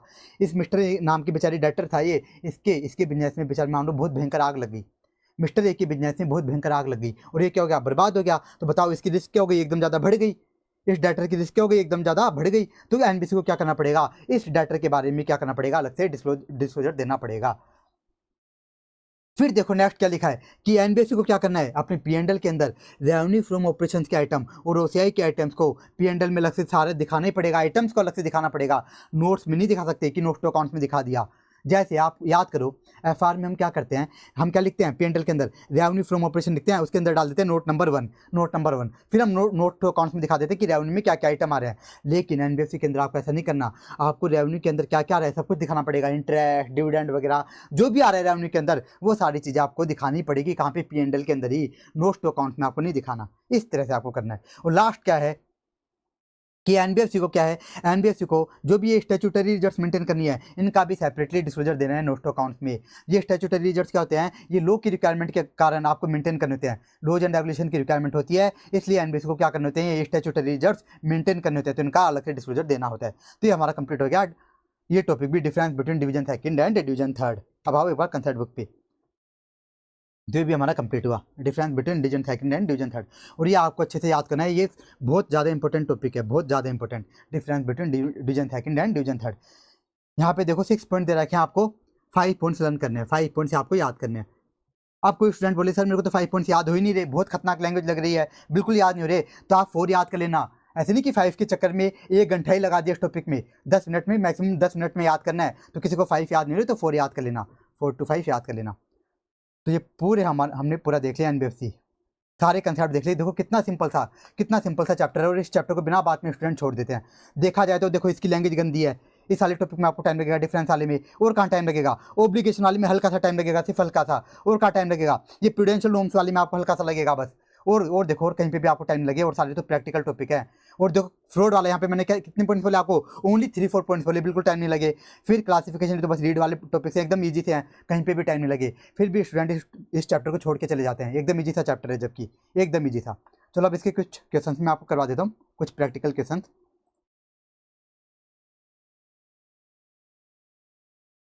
देखो क्वेश्चन नंबर 3 देख लो, स्पीड से करवा देता हूँ, एकदम डिटेल में नहीं करवा रहा मैं आपको, सिंपल क्वेश्चन है एकदम। क्वेश्चन नंबर 3, सुदर्शन लिमिटेड एक कंपनी है, इसके डायरेक्टर्स क्या करना चाह रहे हैं, एनबीएफसी के रूप में अपना रजिस्ट्रेशन करवाना चाह रहे हैं। तो करवा सकते हैं क्या, मैंने क्या बताया, कौन सी कंपनी एनबीएफसी बोली जाएगी, जो 2 कंडीशन को कंप्लाई करी हो, फाइनेंशियल एसेट्स वाली, फाइनेंशियल इनकम वाली। तो आपको आंसर में सबसे पहले तो वही लिखना है, वो कंडीशन लिखनी है, फाइनेंशियल एसेट्स वाली और फाइनेंशियल इनकम वाली, वो आपको कंडीशन लिखनी है। अब आपको क्या करनी है, कैलकुलेशन करनी है कि ये जो कंपनी सुदर्शन लिमिटेड, ये दोनों कंडीशन कंप्लाई करी कि नहीं करी। तो सबसे पहले आपको देखना है यहाँ पे फाइनेंशियल एसेट्स कितनी। देखो फाइनेंशियल एसेट्स कौन कौन सी है, देखो यहाँ पे ये 2 एसेट्स दे रखे, लोन और एडवांस है, ये दोनों क्या है, दोनों की दोनों क्या है, फाइनेंशियल एसेट है। तो आपको क्या करना है, इन दोनों को ऐड करना है। तो ये क्या होगी, फाइनेंशियल एसेट। तो देखो यहाँ पे ऐसे नहीं क्या करा, फाइनेंशियल एसेट कैलकुलेट कर दी इन दोनों को ऐड करके। फिर हम क्या करते हैं, हम देखते हैं financial asset more than 50% of total assets होनी चाहिए। और टोटल एसेट्स भी कैसे कैलकुलेट करते हैं, उसमें से हम इंटेंजिबल एसेट्स को लेस कर देते हैं। तो देखो ऐसे टोटल एसेट दे रखी है 618 करोड़ और इंटेंजिबल दे रखी है। तो आपको क्या करना है, 618 करोड़ में से ये 6 करोड़ आपको लेस करना है। तो देखो ऐसे नहीं क्या करा, टोटल एसेट्स कैलकुलेट कर दिया एक्सक्लूडिंग इंटेंजिबल। अब बताओ ये क्या है, 369 करोड़ क्या है, मोर देन 50% है। यानी पहली कंडीशन क्या हो गई, पहली कंडीशन यहाँ पे फुलफिल हो गई। अब दूसरी कंडीशन देखनी है, दूसरी क्या होती है, फाइनेंशियल इनकम क्या हो, more than 50% of gross income हो। तो सबसे पहले देखो फाइनेंशियल इनकम क्या है, ये जो इंटरेस्ट डिविडेंड है ये क्या है बताओ हमारा, ये क्या है फाइनेंशियल इनकम, क्या 62.31 करोड़। और देखो ऐसे ने खुद नहीं दे रखी क्या, ग्रोस इनकम कितनी, 111 करोड़। बताओ यहाँ पे क्या है, जो फाइनेंशियल इनकम ये भी क्या है, मोर देन 50%। यहाँ पे क्या हो गई, सेकंड कंडीशन भी क्या हो गई बताओ, सेकंड कंडीशन भी कंप्लाई हो गई। यानी ये कंपनी क्या करिए, दोनों क्राइटेरिया को क्या करिए, फुलफिल कर रही है। यानी इसको क्या करवाना पड़ेगा, रजिस्ट्रेशन करवाना पड़ेगा। ये क्वेश्चन हमारा कंप्लीट हो गया। क्वेश्चन 3 एकदम ईजी सा क्वेश्चन है, लेकिन इस टाइप का बस एक ही क्वेश्चन है, तो आपको देखना जरूर है। आप देखो एकदम ईजी क्वेश्चन थे सब। तो ये देख लो बाप, टीयर 1 टीयर 2 की कैलकुलेशन वाला डायरेक्ट पढ़ देता हूँ। डायरेक्ट पूछा जा रहा है जो क्योरा फाइनेंशियल लिमिटेड है कि पूछा जा रहा है कि अपने मिनिमम कैपिटल एडिक्वेसी रेशियो क्या होता है बताओ, 15%, इसको कंप्लाई करी कि नहीं करी। तो आपको क्या करनी है, कैलकुलेशन, टीयर 1 की कैलकुलेशन, टीयर 2 की कैलकुलेशन आपको करनी है, और आपको क्या करना है, रिस्क वेटेड एसेट्स की कैलकुलेशन अगर नहीं दे रखी तो। एक बार बस हम ये देख लेते हैं यहाँ पे जो क्योरा कैपिटल है, ये मिडिल लेयर है या फिर बेस लेयर है। अगर आप क्वेश्चन पढ़ोगे देखो कहीं पे भी लिखा हुआ नहीं है कि क्योरा कैपिटल लिमिटेड एक एनबीएफसी है classified under the scale based regulation framework, कहीं पे भी नहीं लिखा हुआ है कि ये बेस लेयर या मिडिल लेयर। तो इसे हम क्या मानेंगे, इसे हम मानेंगे मिडिल लेयर। क्या मानेंगे, मिडिल लेयर। अब हम कैलकुलेशन करते हैं टीयर 1 टीयर 2। अब बताओ, सबसे पहले हम कैलकुलेशन करेंगे टीयर 1 की। कैलकुलेशन करना स्टार्ट करो। क्या आता है टीयर 1 में, ओन फंड्स। तो देखो ऐसे नहीं खुद ने दे दिए ओन फंड्स कितने, 1000, तो 1000। और क्या करते हैं बताओ, ओन फंड्स में से आप क्या करते हैं, लेस करते हैं investment. Investment in other NBFC and group companies. क्या पूरा लेस करते कि नहीं, पूरा नहीं करते, एक्सीडिंग 10% ऑफ ओन फंड्स। तो देखो ऐसे नहीं क्या दे रखा है, investment in shares of other NBFC and group companies exceeding 10% of own funds. ऐसे नहीं खुद ने क्या लिख दिया, एक्सीडिंग 10% ऑफ ओन फंड्स। तो आपको कैलकुलेशन भी नहीं करनी, पूरा लेस कर दो, क्योंकि ऐसे ने पहले ही कैलकुलेट कर दिया कि investment exceeding 10% of own funds कितना है, 150। तो पूरा लेस कर दो। अब क्या करते हैं हम, परपेचुअल डेब्ट को ऐड करते हैं। कितना ऐड करते हैं परपेचुअल डेब्ट, लास्ट ईयर की टीयर 1 का 15% तक की, लास्ट ईयर की जो टीयर 1 होती है उसका अप टू 15% तक की ऐड करते हैं। तो आपको देखना पड़ेगा क्वेश्चन में लास्ट ईयर की टीयर 1 कितनी है। अब देखो पूरे क्वेश्चन में देखो कहीं पे भी लास्ट ईयर की टीयर 1 कैपिटल गिवन ही नहीं है। पूरे क्वेश्चन में कहीं पर भी लास्ट ईयर की टीयर 1 नहीं है। मैंने क्या बताया था, मैंने आपको एक नोट में बताया था, जब लास्ट ईयर की टीयर 1 कैपिटल क्वेश्चन में गिवन ना हो तो आपको क्या करना है, पूरा का पूरा परपेचुअल डेब्ट इंस्ट्रूमेंट टीयर 1 के अंदर ही क्या कर देना है, करंट ईयर की टीयर 1 में ऐड कर देना है। तो आपको क्या करना है, यहाँ पे ही ऐड कर देना है। अब इसको कैलकुलेट करो, 1000 लेस 150 प्लस 120, ये कितना आएगा, ये आएगा आपका 970। ये हो गई हमारी टीयर 1 की कैलकुलेशन। अब हम क्या करेंगे, टीयर 2 कैपिटल की कैलकुलेशन। चलो टीयर 2 की कैलकुलेशन करते हैं। क्या क्या आएगा, क्या करेंगे हम, प्रेफरेंस शेयर्स क्या करेंगे, नोट कंपल्सरी कन्वर्टेबल पूरे के पूरे ऐड कर देंगे, पूरे के पूरे 80 करोड़। डिवैल्यूएशन रिजर्व ये भी हमें क्या करना है, ऐड करने, कितने करना है, पूरे करने क्या नहीं, अप टू 45%, मतलब 200 मल्टीप्लाई बाई 45%। ये सोल्व करो, ये आएगा अपना 90 करोड़, तो 90 ऐड कर देंगे। फिर जनरल प्रोविजन लॉस रिजर्व कितने दे रखे हैं, 50 करोड़। क्या पूरे ऐड करने होते, क्या नहीं, कितने, रिस्क वेटेड असेट्स के, रिस्क वेटेड असेट्स के अप टू 1.25%। तो रिस्क वेटेड असेट्स की आपकी 8000 करोड़, 8000 करोड़ का आप कैलकुलेटर पे करो, 1 multiply by 1.25%, 8000 crore multiply by 1.25% crore, 1.25% कितना आ रहा है, ये आ रहा है आपका 100 करोड़। और बताओ हमारे जनरल प्रोविजन कितने हैं, ओनली 50 करोड़। तो आप पूरा का पूरा 50 ऐड कर दो, पूरा का पूरा 50 ऐड कर दो। क्यों, यहाँ पे बताओ रिस्क वेटेड असेट्स का 1.25% कितना आ रहा है, 100 करोड़ आ रहा है, और हमारे प्रोविजन लॉस रिजर्व कितना है, ओनली 50 करोड़ ही है। तो पूरा का पूरा आप ऐड कर दो। फिर देखो क्या लिखा हुआ है, हाइब्रिड डेब्ट कितना ऐड करते हैं, पूरा का पूरा 90 करोड़, पूरा ऐड कर दो। फिर क्या दे रखा है, सबऑर्डिनेटेड डेब्ट कितने हैं, 140 करोड़, कितने देखो 140 करोड़, पूरे ऐड कर दो। अब इनको ऐड करो कैलकुलेटर पे, इनको आप ऐड करो कैलकुलेटर पे, इनको ऐड करना। देखो ये कितना आएगा, मैं यहाँ से दिखा देता हूँ। देखो टीयर 1 कितने आ गई थी, 970। फिर देखो टीयर 2 कितनी आ जाएगी आपकी, इन सबको ऐड करोगे तो ये आ जाएगी 450। तो हमारी क्या आ गई बताओ, टीयर 1 आ गई, टीयर 2 आ गई, और रिस्क वेटेड असेट्स तो आईसीएनए क्वेश्चन में दे रखी है कितनी, 8000 करोड़। तो अब आपको रेशियो कैलकुलेट करना है। तो रेशियो कैसे कैलकुलेट करोगे, tier 1 plus tier 2 divided by risk weighted assets. Tier 1 कितनी हमारी 970, टीयर 2 कितनी है देखो 450 डिवाइडेड बाई 8000 करोड़, 8000 इंटू 100, ये करो, ये कितना आएगा आपका, जब इसका सोल्व करोगे आ जाएगा आपका 17.75%। और मिनिमम कितना मेंटेन करना होता है, ओनली 15% आपको मेंटेन करना होता है मिनिमम। तो यहाँ पे क्या है, यानी ये कंपनी क्या कर रही है, क्योरा कैपिटल लिमिटेड क्या कर रही है, मिनिमम रिक्वायरमेंट को क्या कर रही है, मीट कर रही है। लो ये क्वेश्चन भी हमारा कंप्लीट हो, कितना ईजी था क्वेश्चन है, लेकिन देख लेना इस टाइप का बस एक यही क्वेश्चन है। अब देखो क्वेश्चन 8 थोड़ा स्पेशल है, पहले एक बार मैं डायरेक्ट क्वेश्चन पढ़ देता हूँ कि क्या पूछ रहा है इसे। Evaluate whether Instant Finance Limited complies with minimum tier 1 capital requirement. Minimum tier 1, यहाँ पे क्या बोला है, टीयर 1 की बात हो रही है। मिनिमम कैपिटल एडिक्वेसी रेशियो कितनी, टीयर 1 कितनी करनी होती है, क्या बताया था मैंने आपको, 10% ऑफ रिस्क वेटेड असेट्स।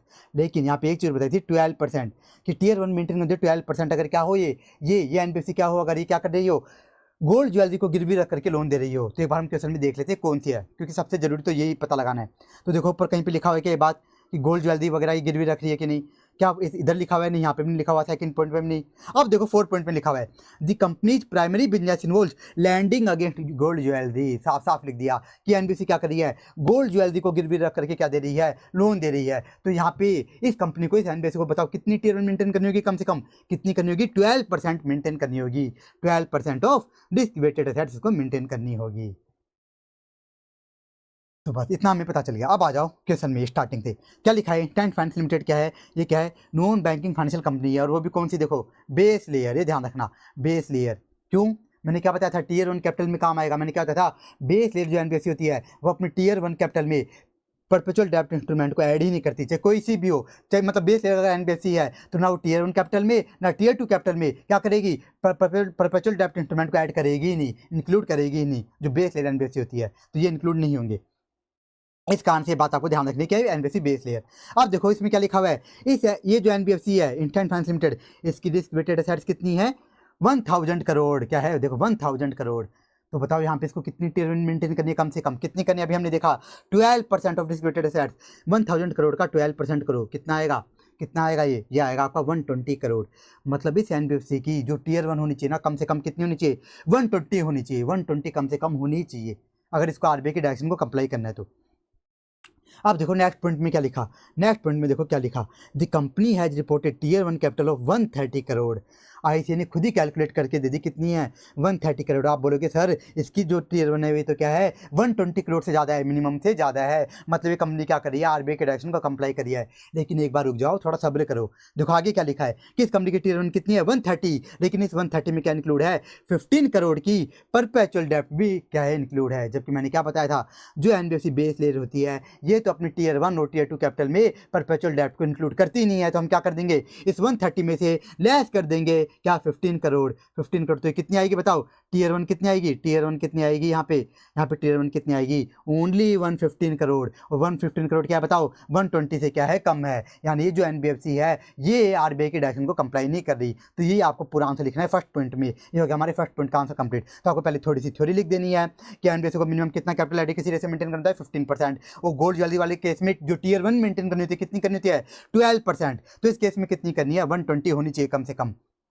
लेकिन इस केस में जो एनबीएफसी हमारी कौन सी, इंस्टेंट फाइनेंस लिमिटेड, इसकी टीयर 1 कितनी है, इसकी टीयर 1 तो ओनली 115 ही है, ओनली कितनी है 115 ही है, यानी ये क्या नहीं कर रही, ये मिनिमम कैपिटल रिक्वायरमेंट को, मिनिमम टीयर 1 कैपिटल रिक्वायरमेंट को कंप्लाई नहीं कर रही। कितना सिंपल सा आंसर है, हो गया पहला आंसर कंप्लीट।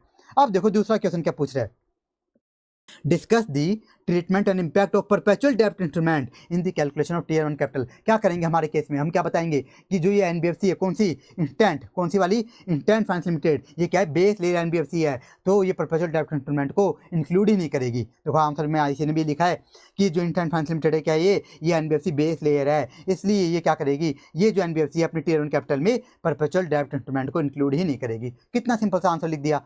अब देखो last question, analyze the adjustment required in tier 1 capital for instant finance limited due to its investment in other NBFC।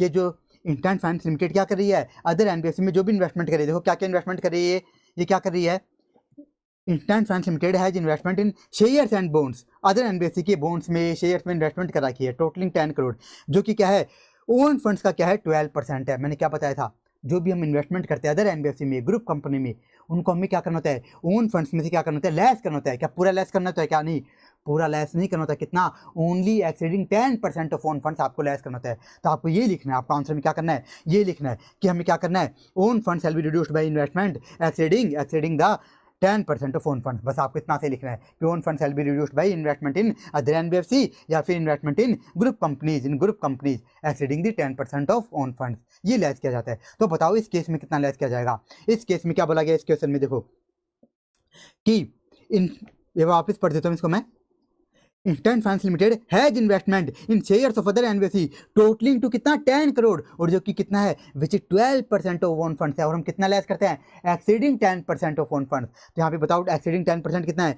Only 2% है, तो हम कितना लेस करेंगे, ओनली 2% लेस करेंगे। तो आंसर में देखो ऐसे क्या लिखा, ये क्या है टोटल 12% है, तो हम क्या करेंगे एक्सेस 2% को क्या कर देंगे, लेस कर देंगे, एक्सेस 2% को क्या कर देंगे टीयर 1 की कैलकुलेशन में लेस कर देंगे इस तरह से। तो ये हमारा कंप्लीट हो, ये क्वेश्चन भी हमारा कंप्लीट हो गया, क्वेश्चन नंबर 8। ये क्वेश्चन अच्छा था, ये आपको अच्छे से देखना ही है, ये आपको अच्छे से देखना है, ये क्वेश्चन भी हमारा कंप्लीट हुआ। अब आ जाओ नेक्स्ट क्वेश्चन, क्वेश्चन 9, एकदम सिंपल सा क्वेश्चन है।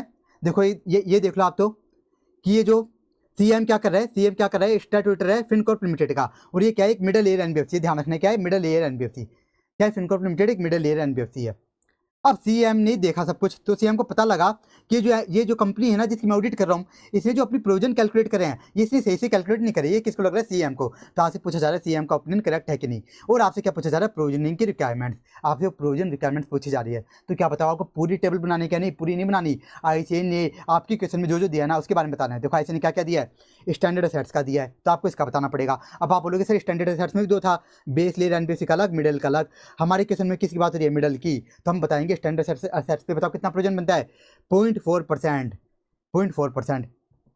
फिर सब स्टैंडर्ड में कितना होता है? 10%। आपको बताना पड़ेगा। फिर देखो आगे डाउटफुल। डाउटफुल में भी यहाँ पे किसकी बात हो रही है? सिक्योर्ड वाली। और उसमें भी किसकी? 1 से 3 ईयर्स वाली। ऐसी असेट्स, ऐसी डाउटफुल असेट्स जिनको डाउटफुल हुए 1 साल से ज़्यादा हो गया लेकिन 3 साल से ज़्यादा नहीं हुए। यहाँ पे कितना बनता है बताओ? यहाँ पे कितना बनता है? यहाँ पे बनता है 30%। और फिर लास्ट आ गई लॉस असेट्स, इस पर कितना बनता है प्रोविजन? 100%। ये आपका आंसर में लिख रहे थे। देखो इसने क्या करा, प्रोविजन में यही लिखा है। किसका? स्टैंडर्ड असेट्स का लिख दिया, सब स्टैंडर्ड का लिख दिया, डाउटफुल का लिख दिया अप टू 1 to 3 ईयर्स 30, और लॉस असेट्स का लिख दिया 100%। अब आपको क्या करना है? अब आपको क्या करना है? जो भी अमाउंट दे रखे हैं सेट्स के, इनके लिए क्या करना है? प्रोविजन कैलकुलेट करना है। 200 को मल्टीप्लाई कर दोगे किससे? 0.4% से, 15 करोड़ को 10% से, 8 करोड़ को 30% से, 2 करोड़ को 100% से। आपको कैलकुलेट करना है इस तरह से। तो देखो ऐसे नहीं करा है, सारा अमाउंट लिख दिया और मल्टीप्लाई कर दिया कैसे? इनके प्रोविजनिंग परसेंटेज से।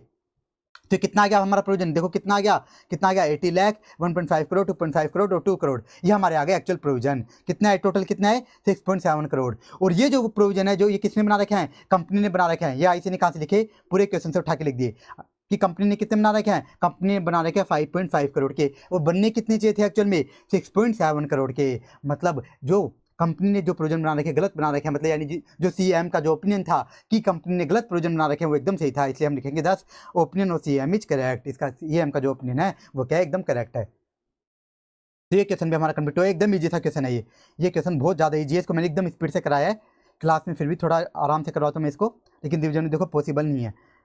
पूरे क्वेश्चन देखा जाए तो एकदम ईजी, एकदम बच्चों वाला क्वेश्चन, एकदम बच्चों वाला।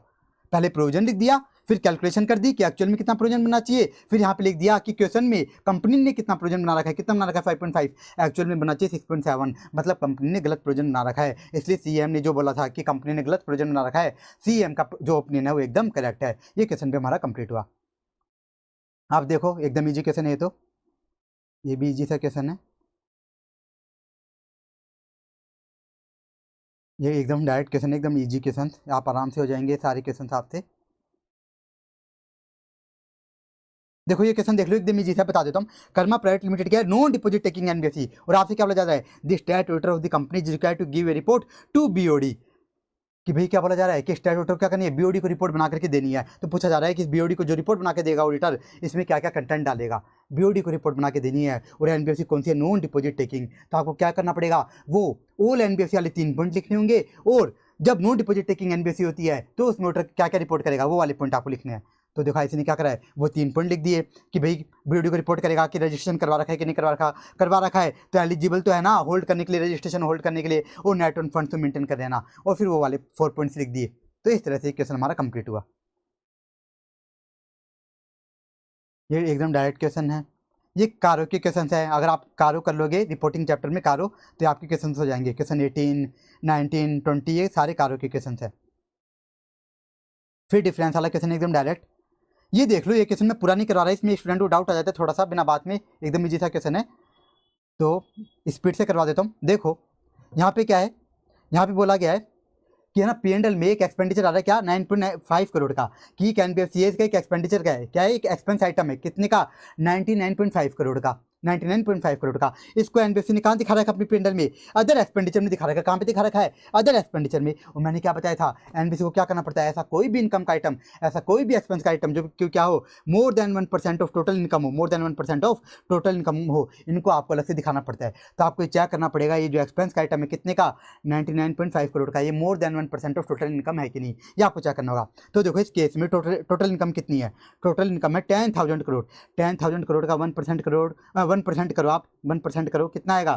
100 करोड़ आएगा। और ये जो आइटम है बताओ ये कितना है? ये क्या है? ये तो क्या है? 99.5, मतलब ये तो 100 से भी कम है। यानी इसको अलग से डिस्क्लोज करने की नीड ही नहीं है, इसको डिस्क्लोज करने की नीड ही नहीं है यहाँ पे। मतलब इस एनबीएफसी ने कुछ भी गलत नहीं कर रखा। तो हम क्या कर देंगे? ये बात लिख देंगे कि पहले तो प्रोविजन लिख दिया कि एनबीएफसी को क्या करना पड़ता है, ऐसा कोई भी इनकम का आइटम, एक्सपेंस का आइटम जो कि क्या हो मोर देन क्या हो 1% टोटल इनकम, इसको अलग से डिस्क्लोज करना पड़ता है। पहले प्रोविजन लिख दिया, फिर यहाँ पे बता दिया कि जो 99.5 करोड़ है क्या है 1% से ज़्यादा नहीं है, इसलिए कंपनी क्या कर रही है डिवीजन 3 की रिक्वायरमेंट्स को मीट कर रही है। यहाँ पे कोई भी गड़बड़ी नहीं है, कोई भी गलती नहीं है। अगर मान लो यहाँ पे एक्सपेंडिचर कितना होता 99.5 की जगह मान लो ये होता 101 करोड़, कितना होता 101 करोड़, तो यहाँ पे क्या करना होता इस एनबीएफसी को, इस एक्सपेंडिचर के आइटम को अलग से यहाँ पे दिखाना पड़ता, अलग से दिखाना पड़ता है, एकदम अलग से। वो अगर नहीं दिखाती यहाँ पे तो हम क्या बोलते हैं, यहाँ पे बोल देते ये जो कंपनी है ये क्या नहीं कर रही, ये डिवीजन 3 की रिक्वायरमेंट्स को मीट नहीं कर रही, हम ये बोल देते आंसर में, ये आंसर में चेंज हो जाता। तो ये क्वेश्चन भी कंप्लीट हो गया। एक लास्ट क्वेश्चन और करवा देता हूँ। देखो सुहाना क्या है, एक सीए फाइनल स्टूडेंट है और ये क्या एंगेजमेंट टीम का पार्ट है, जो क्या कर रही है ऑडिट कर रही है किसकी, एनबीएफसी की। मतलब सुहाना क्या है बताओ, सीए फाइनल स्टूडेंट मतलब क्या, ये आर्टिकल है, और ये किसकी ऑडिट करने गए हैं, एनबीएफसी की ऑडिट करने गए हैं। While going through the audit program, अब याद करो क्या होता है आर्टिकल से क्या दे दिया जाता है, एक ऑडिट प्रोग्राम बना के दे दिया जाता है कि आपको क्या क्या चेक करना है। तो इस सुहाना को भी एक ऑडिट प्रोग्राम बना के दिया गया जिसमें बताया गया कि आपको वेरिफिकेशन करने फॉलोइंग मैटर्स, आपको ये चीज़ें चेक करनी है एनबीएफसी की ऑडिट में। किसकी ऑडिट में, देखो ये ध्यान रखना किसकी बात हो रही है, एनबीएफसी की ऑडिट में चेक करने क्या क्या, verification regarding disclosures of income expenditure which exceed the 1% of revenue और 10 लाख विच इज हायर। बताओ ऐसा हमने कुछ देखा है कि, हमने तो ये देखा है कि एनबीएफसी के केस में ऐसा कोई इनकम या एक्सपेंस जो कि क्या हो more than 1% of total income हो, मोर देन 1% टोटल इनकम हो, उसको अलग से दिखाना पड़ता है। तो यानी ये डायरेक्शन तो एकदम गलत है। और दूसरा देखो क्या दी गई है डायरेक्शन को, verification of disclosure regarding return on capital employed ratio, return on equity ratio, net profit ratio. कहीं पे हमने देखा एनबीएफसी के केस में हमने तो क्या देखा है, ओनली कैपिटल एडिक्वेसी रेशियो, कौन सा देखा है, कैपिटल रिस्क एडिक्वेसी रेशियो आपको मेंटेन करता है मिनिमम 15%। क्या ये डायरेक्शन सही है, ये भी बिल्कुल गलत डायरेक्शन है। तो आपसे यही पूछा जा रहा है whether about instructions for similar matters need revision, क्या इनमें रिवीजन करने की नीड है क्या, तो हम बोलेंगे हाँ ये जो डायरेक्शन दी गई है एकदम गलत दी गई है, इनमें रिवीजन करने की नीड है। और आपसे पूछा जा रहा है यहाँ पे क्या रिवीजन होगा, तो सबसे पहले ये बता दिया कि प्रॉपर नहीं है, इनमें रिवीजन करने की नीड है। तो रिवीजन क्या करना होगा, हम बताएंगे कि एनबीएफसी में हमें क्या करना होता है, ओनली ऐसे आइटम जो क्या हो 1% ऑफ टोटल इनकम से ज़्यादा हो उनको अलग से डिस्क्लोज करना पड़ता है। और यहाँ पे कौन सा रेशियो कैलकुलेट होता है, कैपिटल रिस्क एडिक्वेसी रेशियो, करार कैपिटल रिस्क एडिक्वेसी रेशियो। इसमें हम क्या करते हैं, टीयर 1 कैपिटल कैलकुलेट करते हैं, टीयर 2 कैपिटल कैलकुलेट करते हैं। ये क्वेश्चन भी हमारा कंप्लीट हुआ। तो मैंने सारे हार्ड वाले क्वेश्चन भी आपको करवा दिए।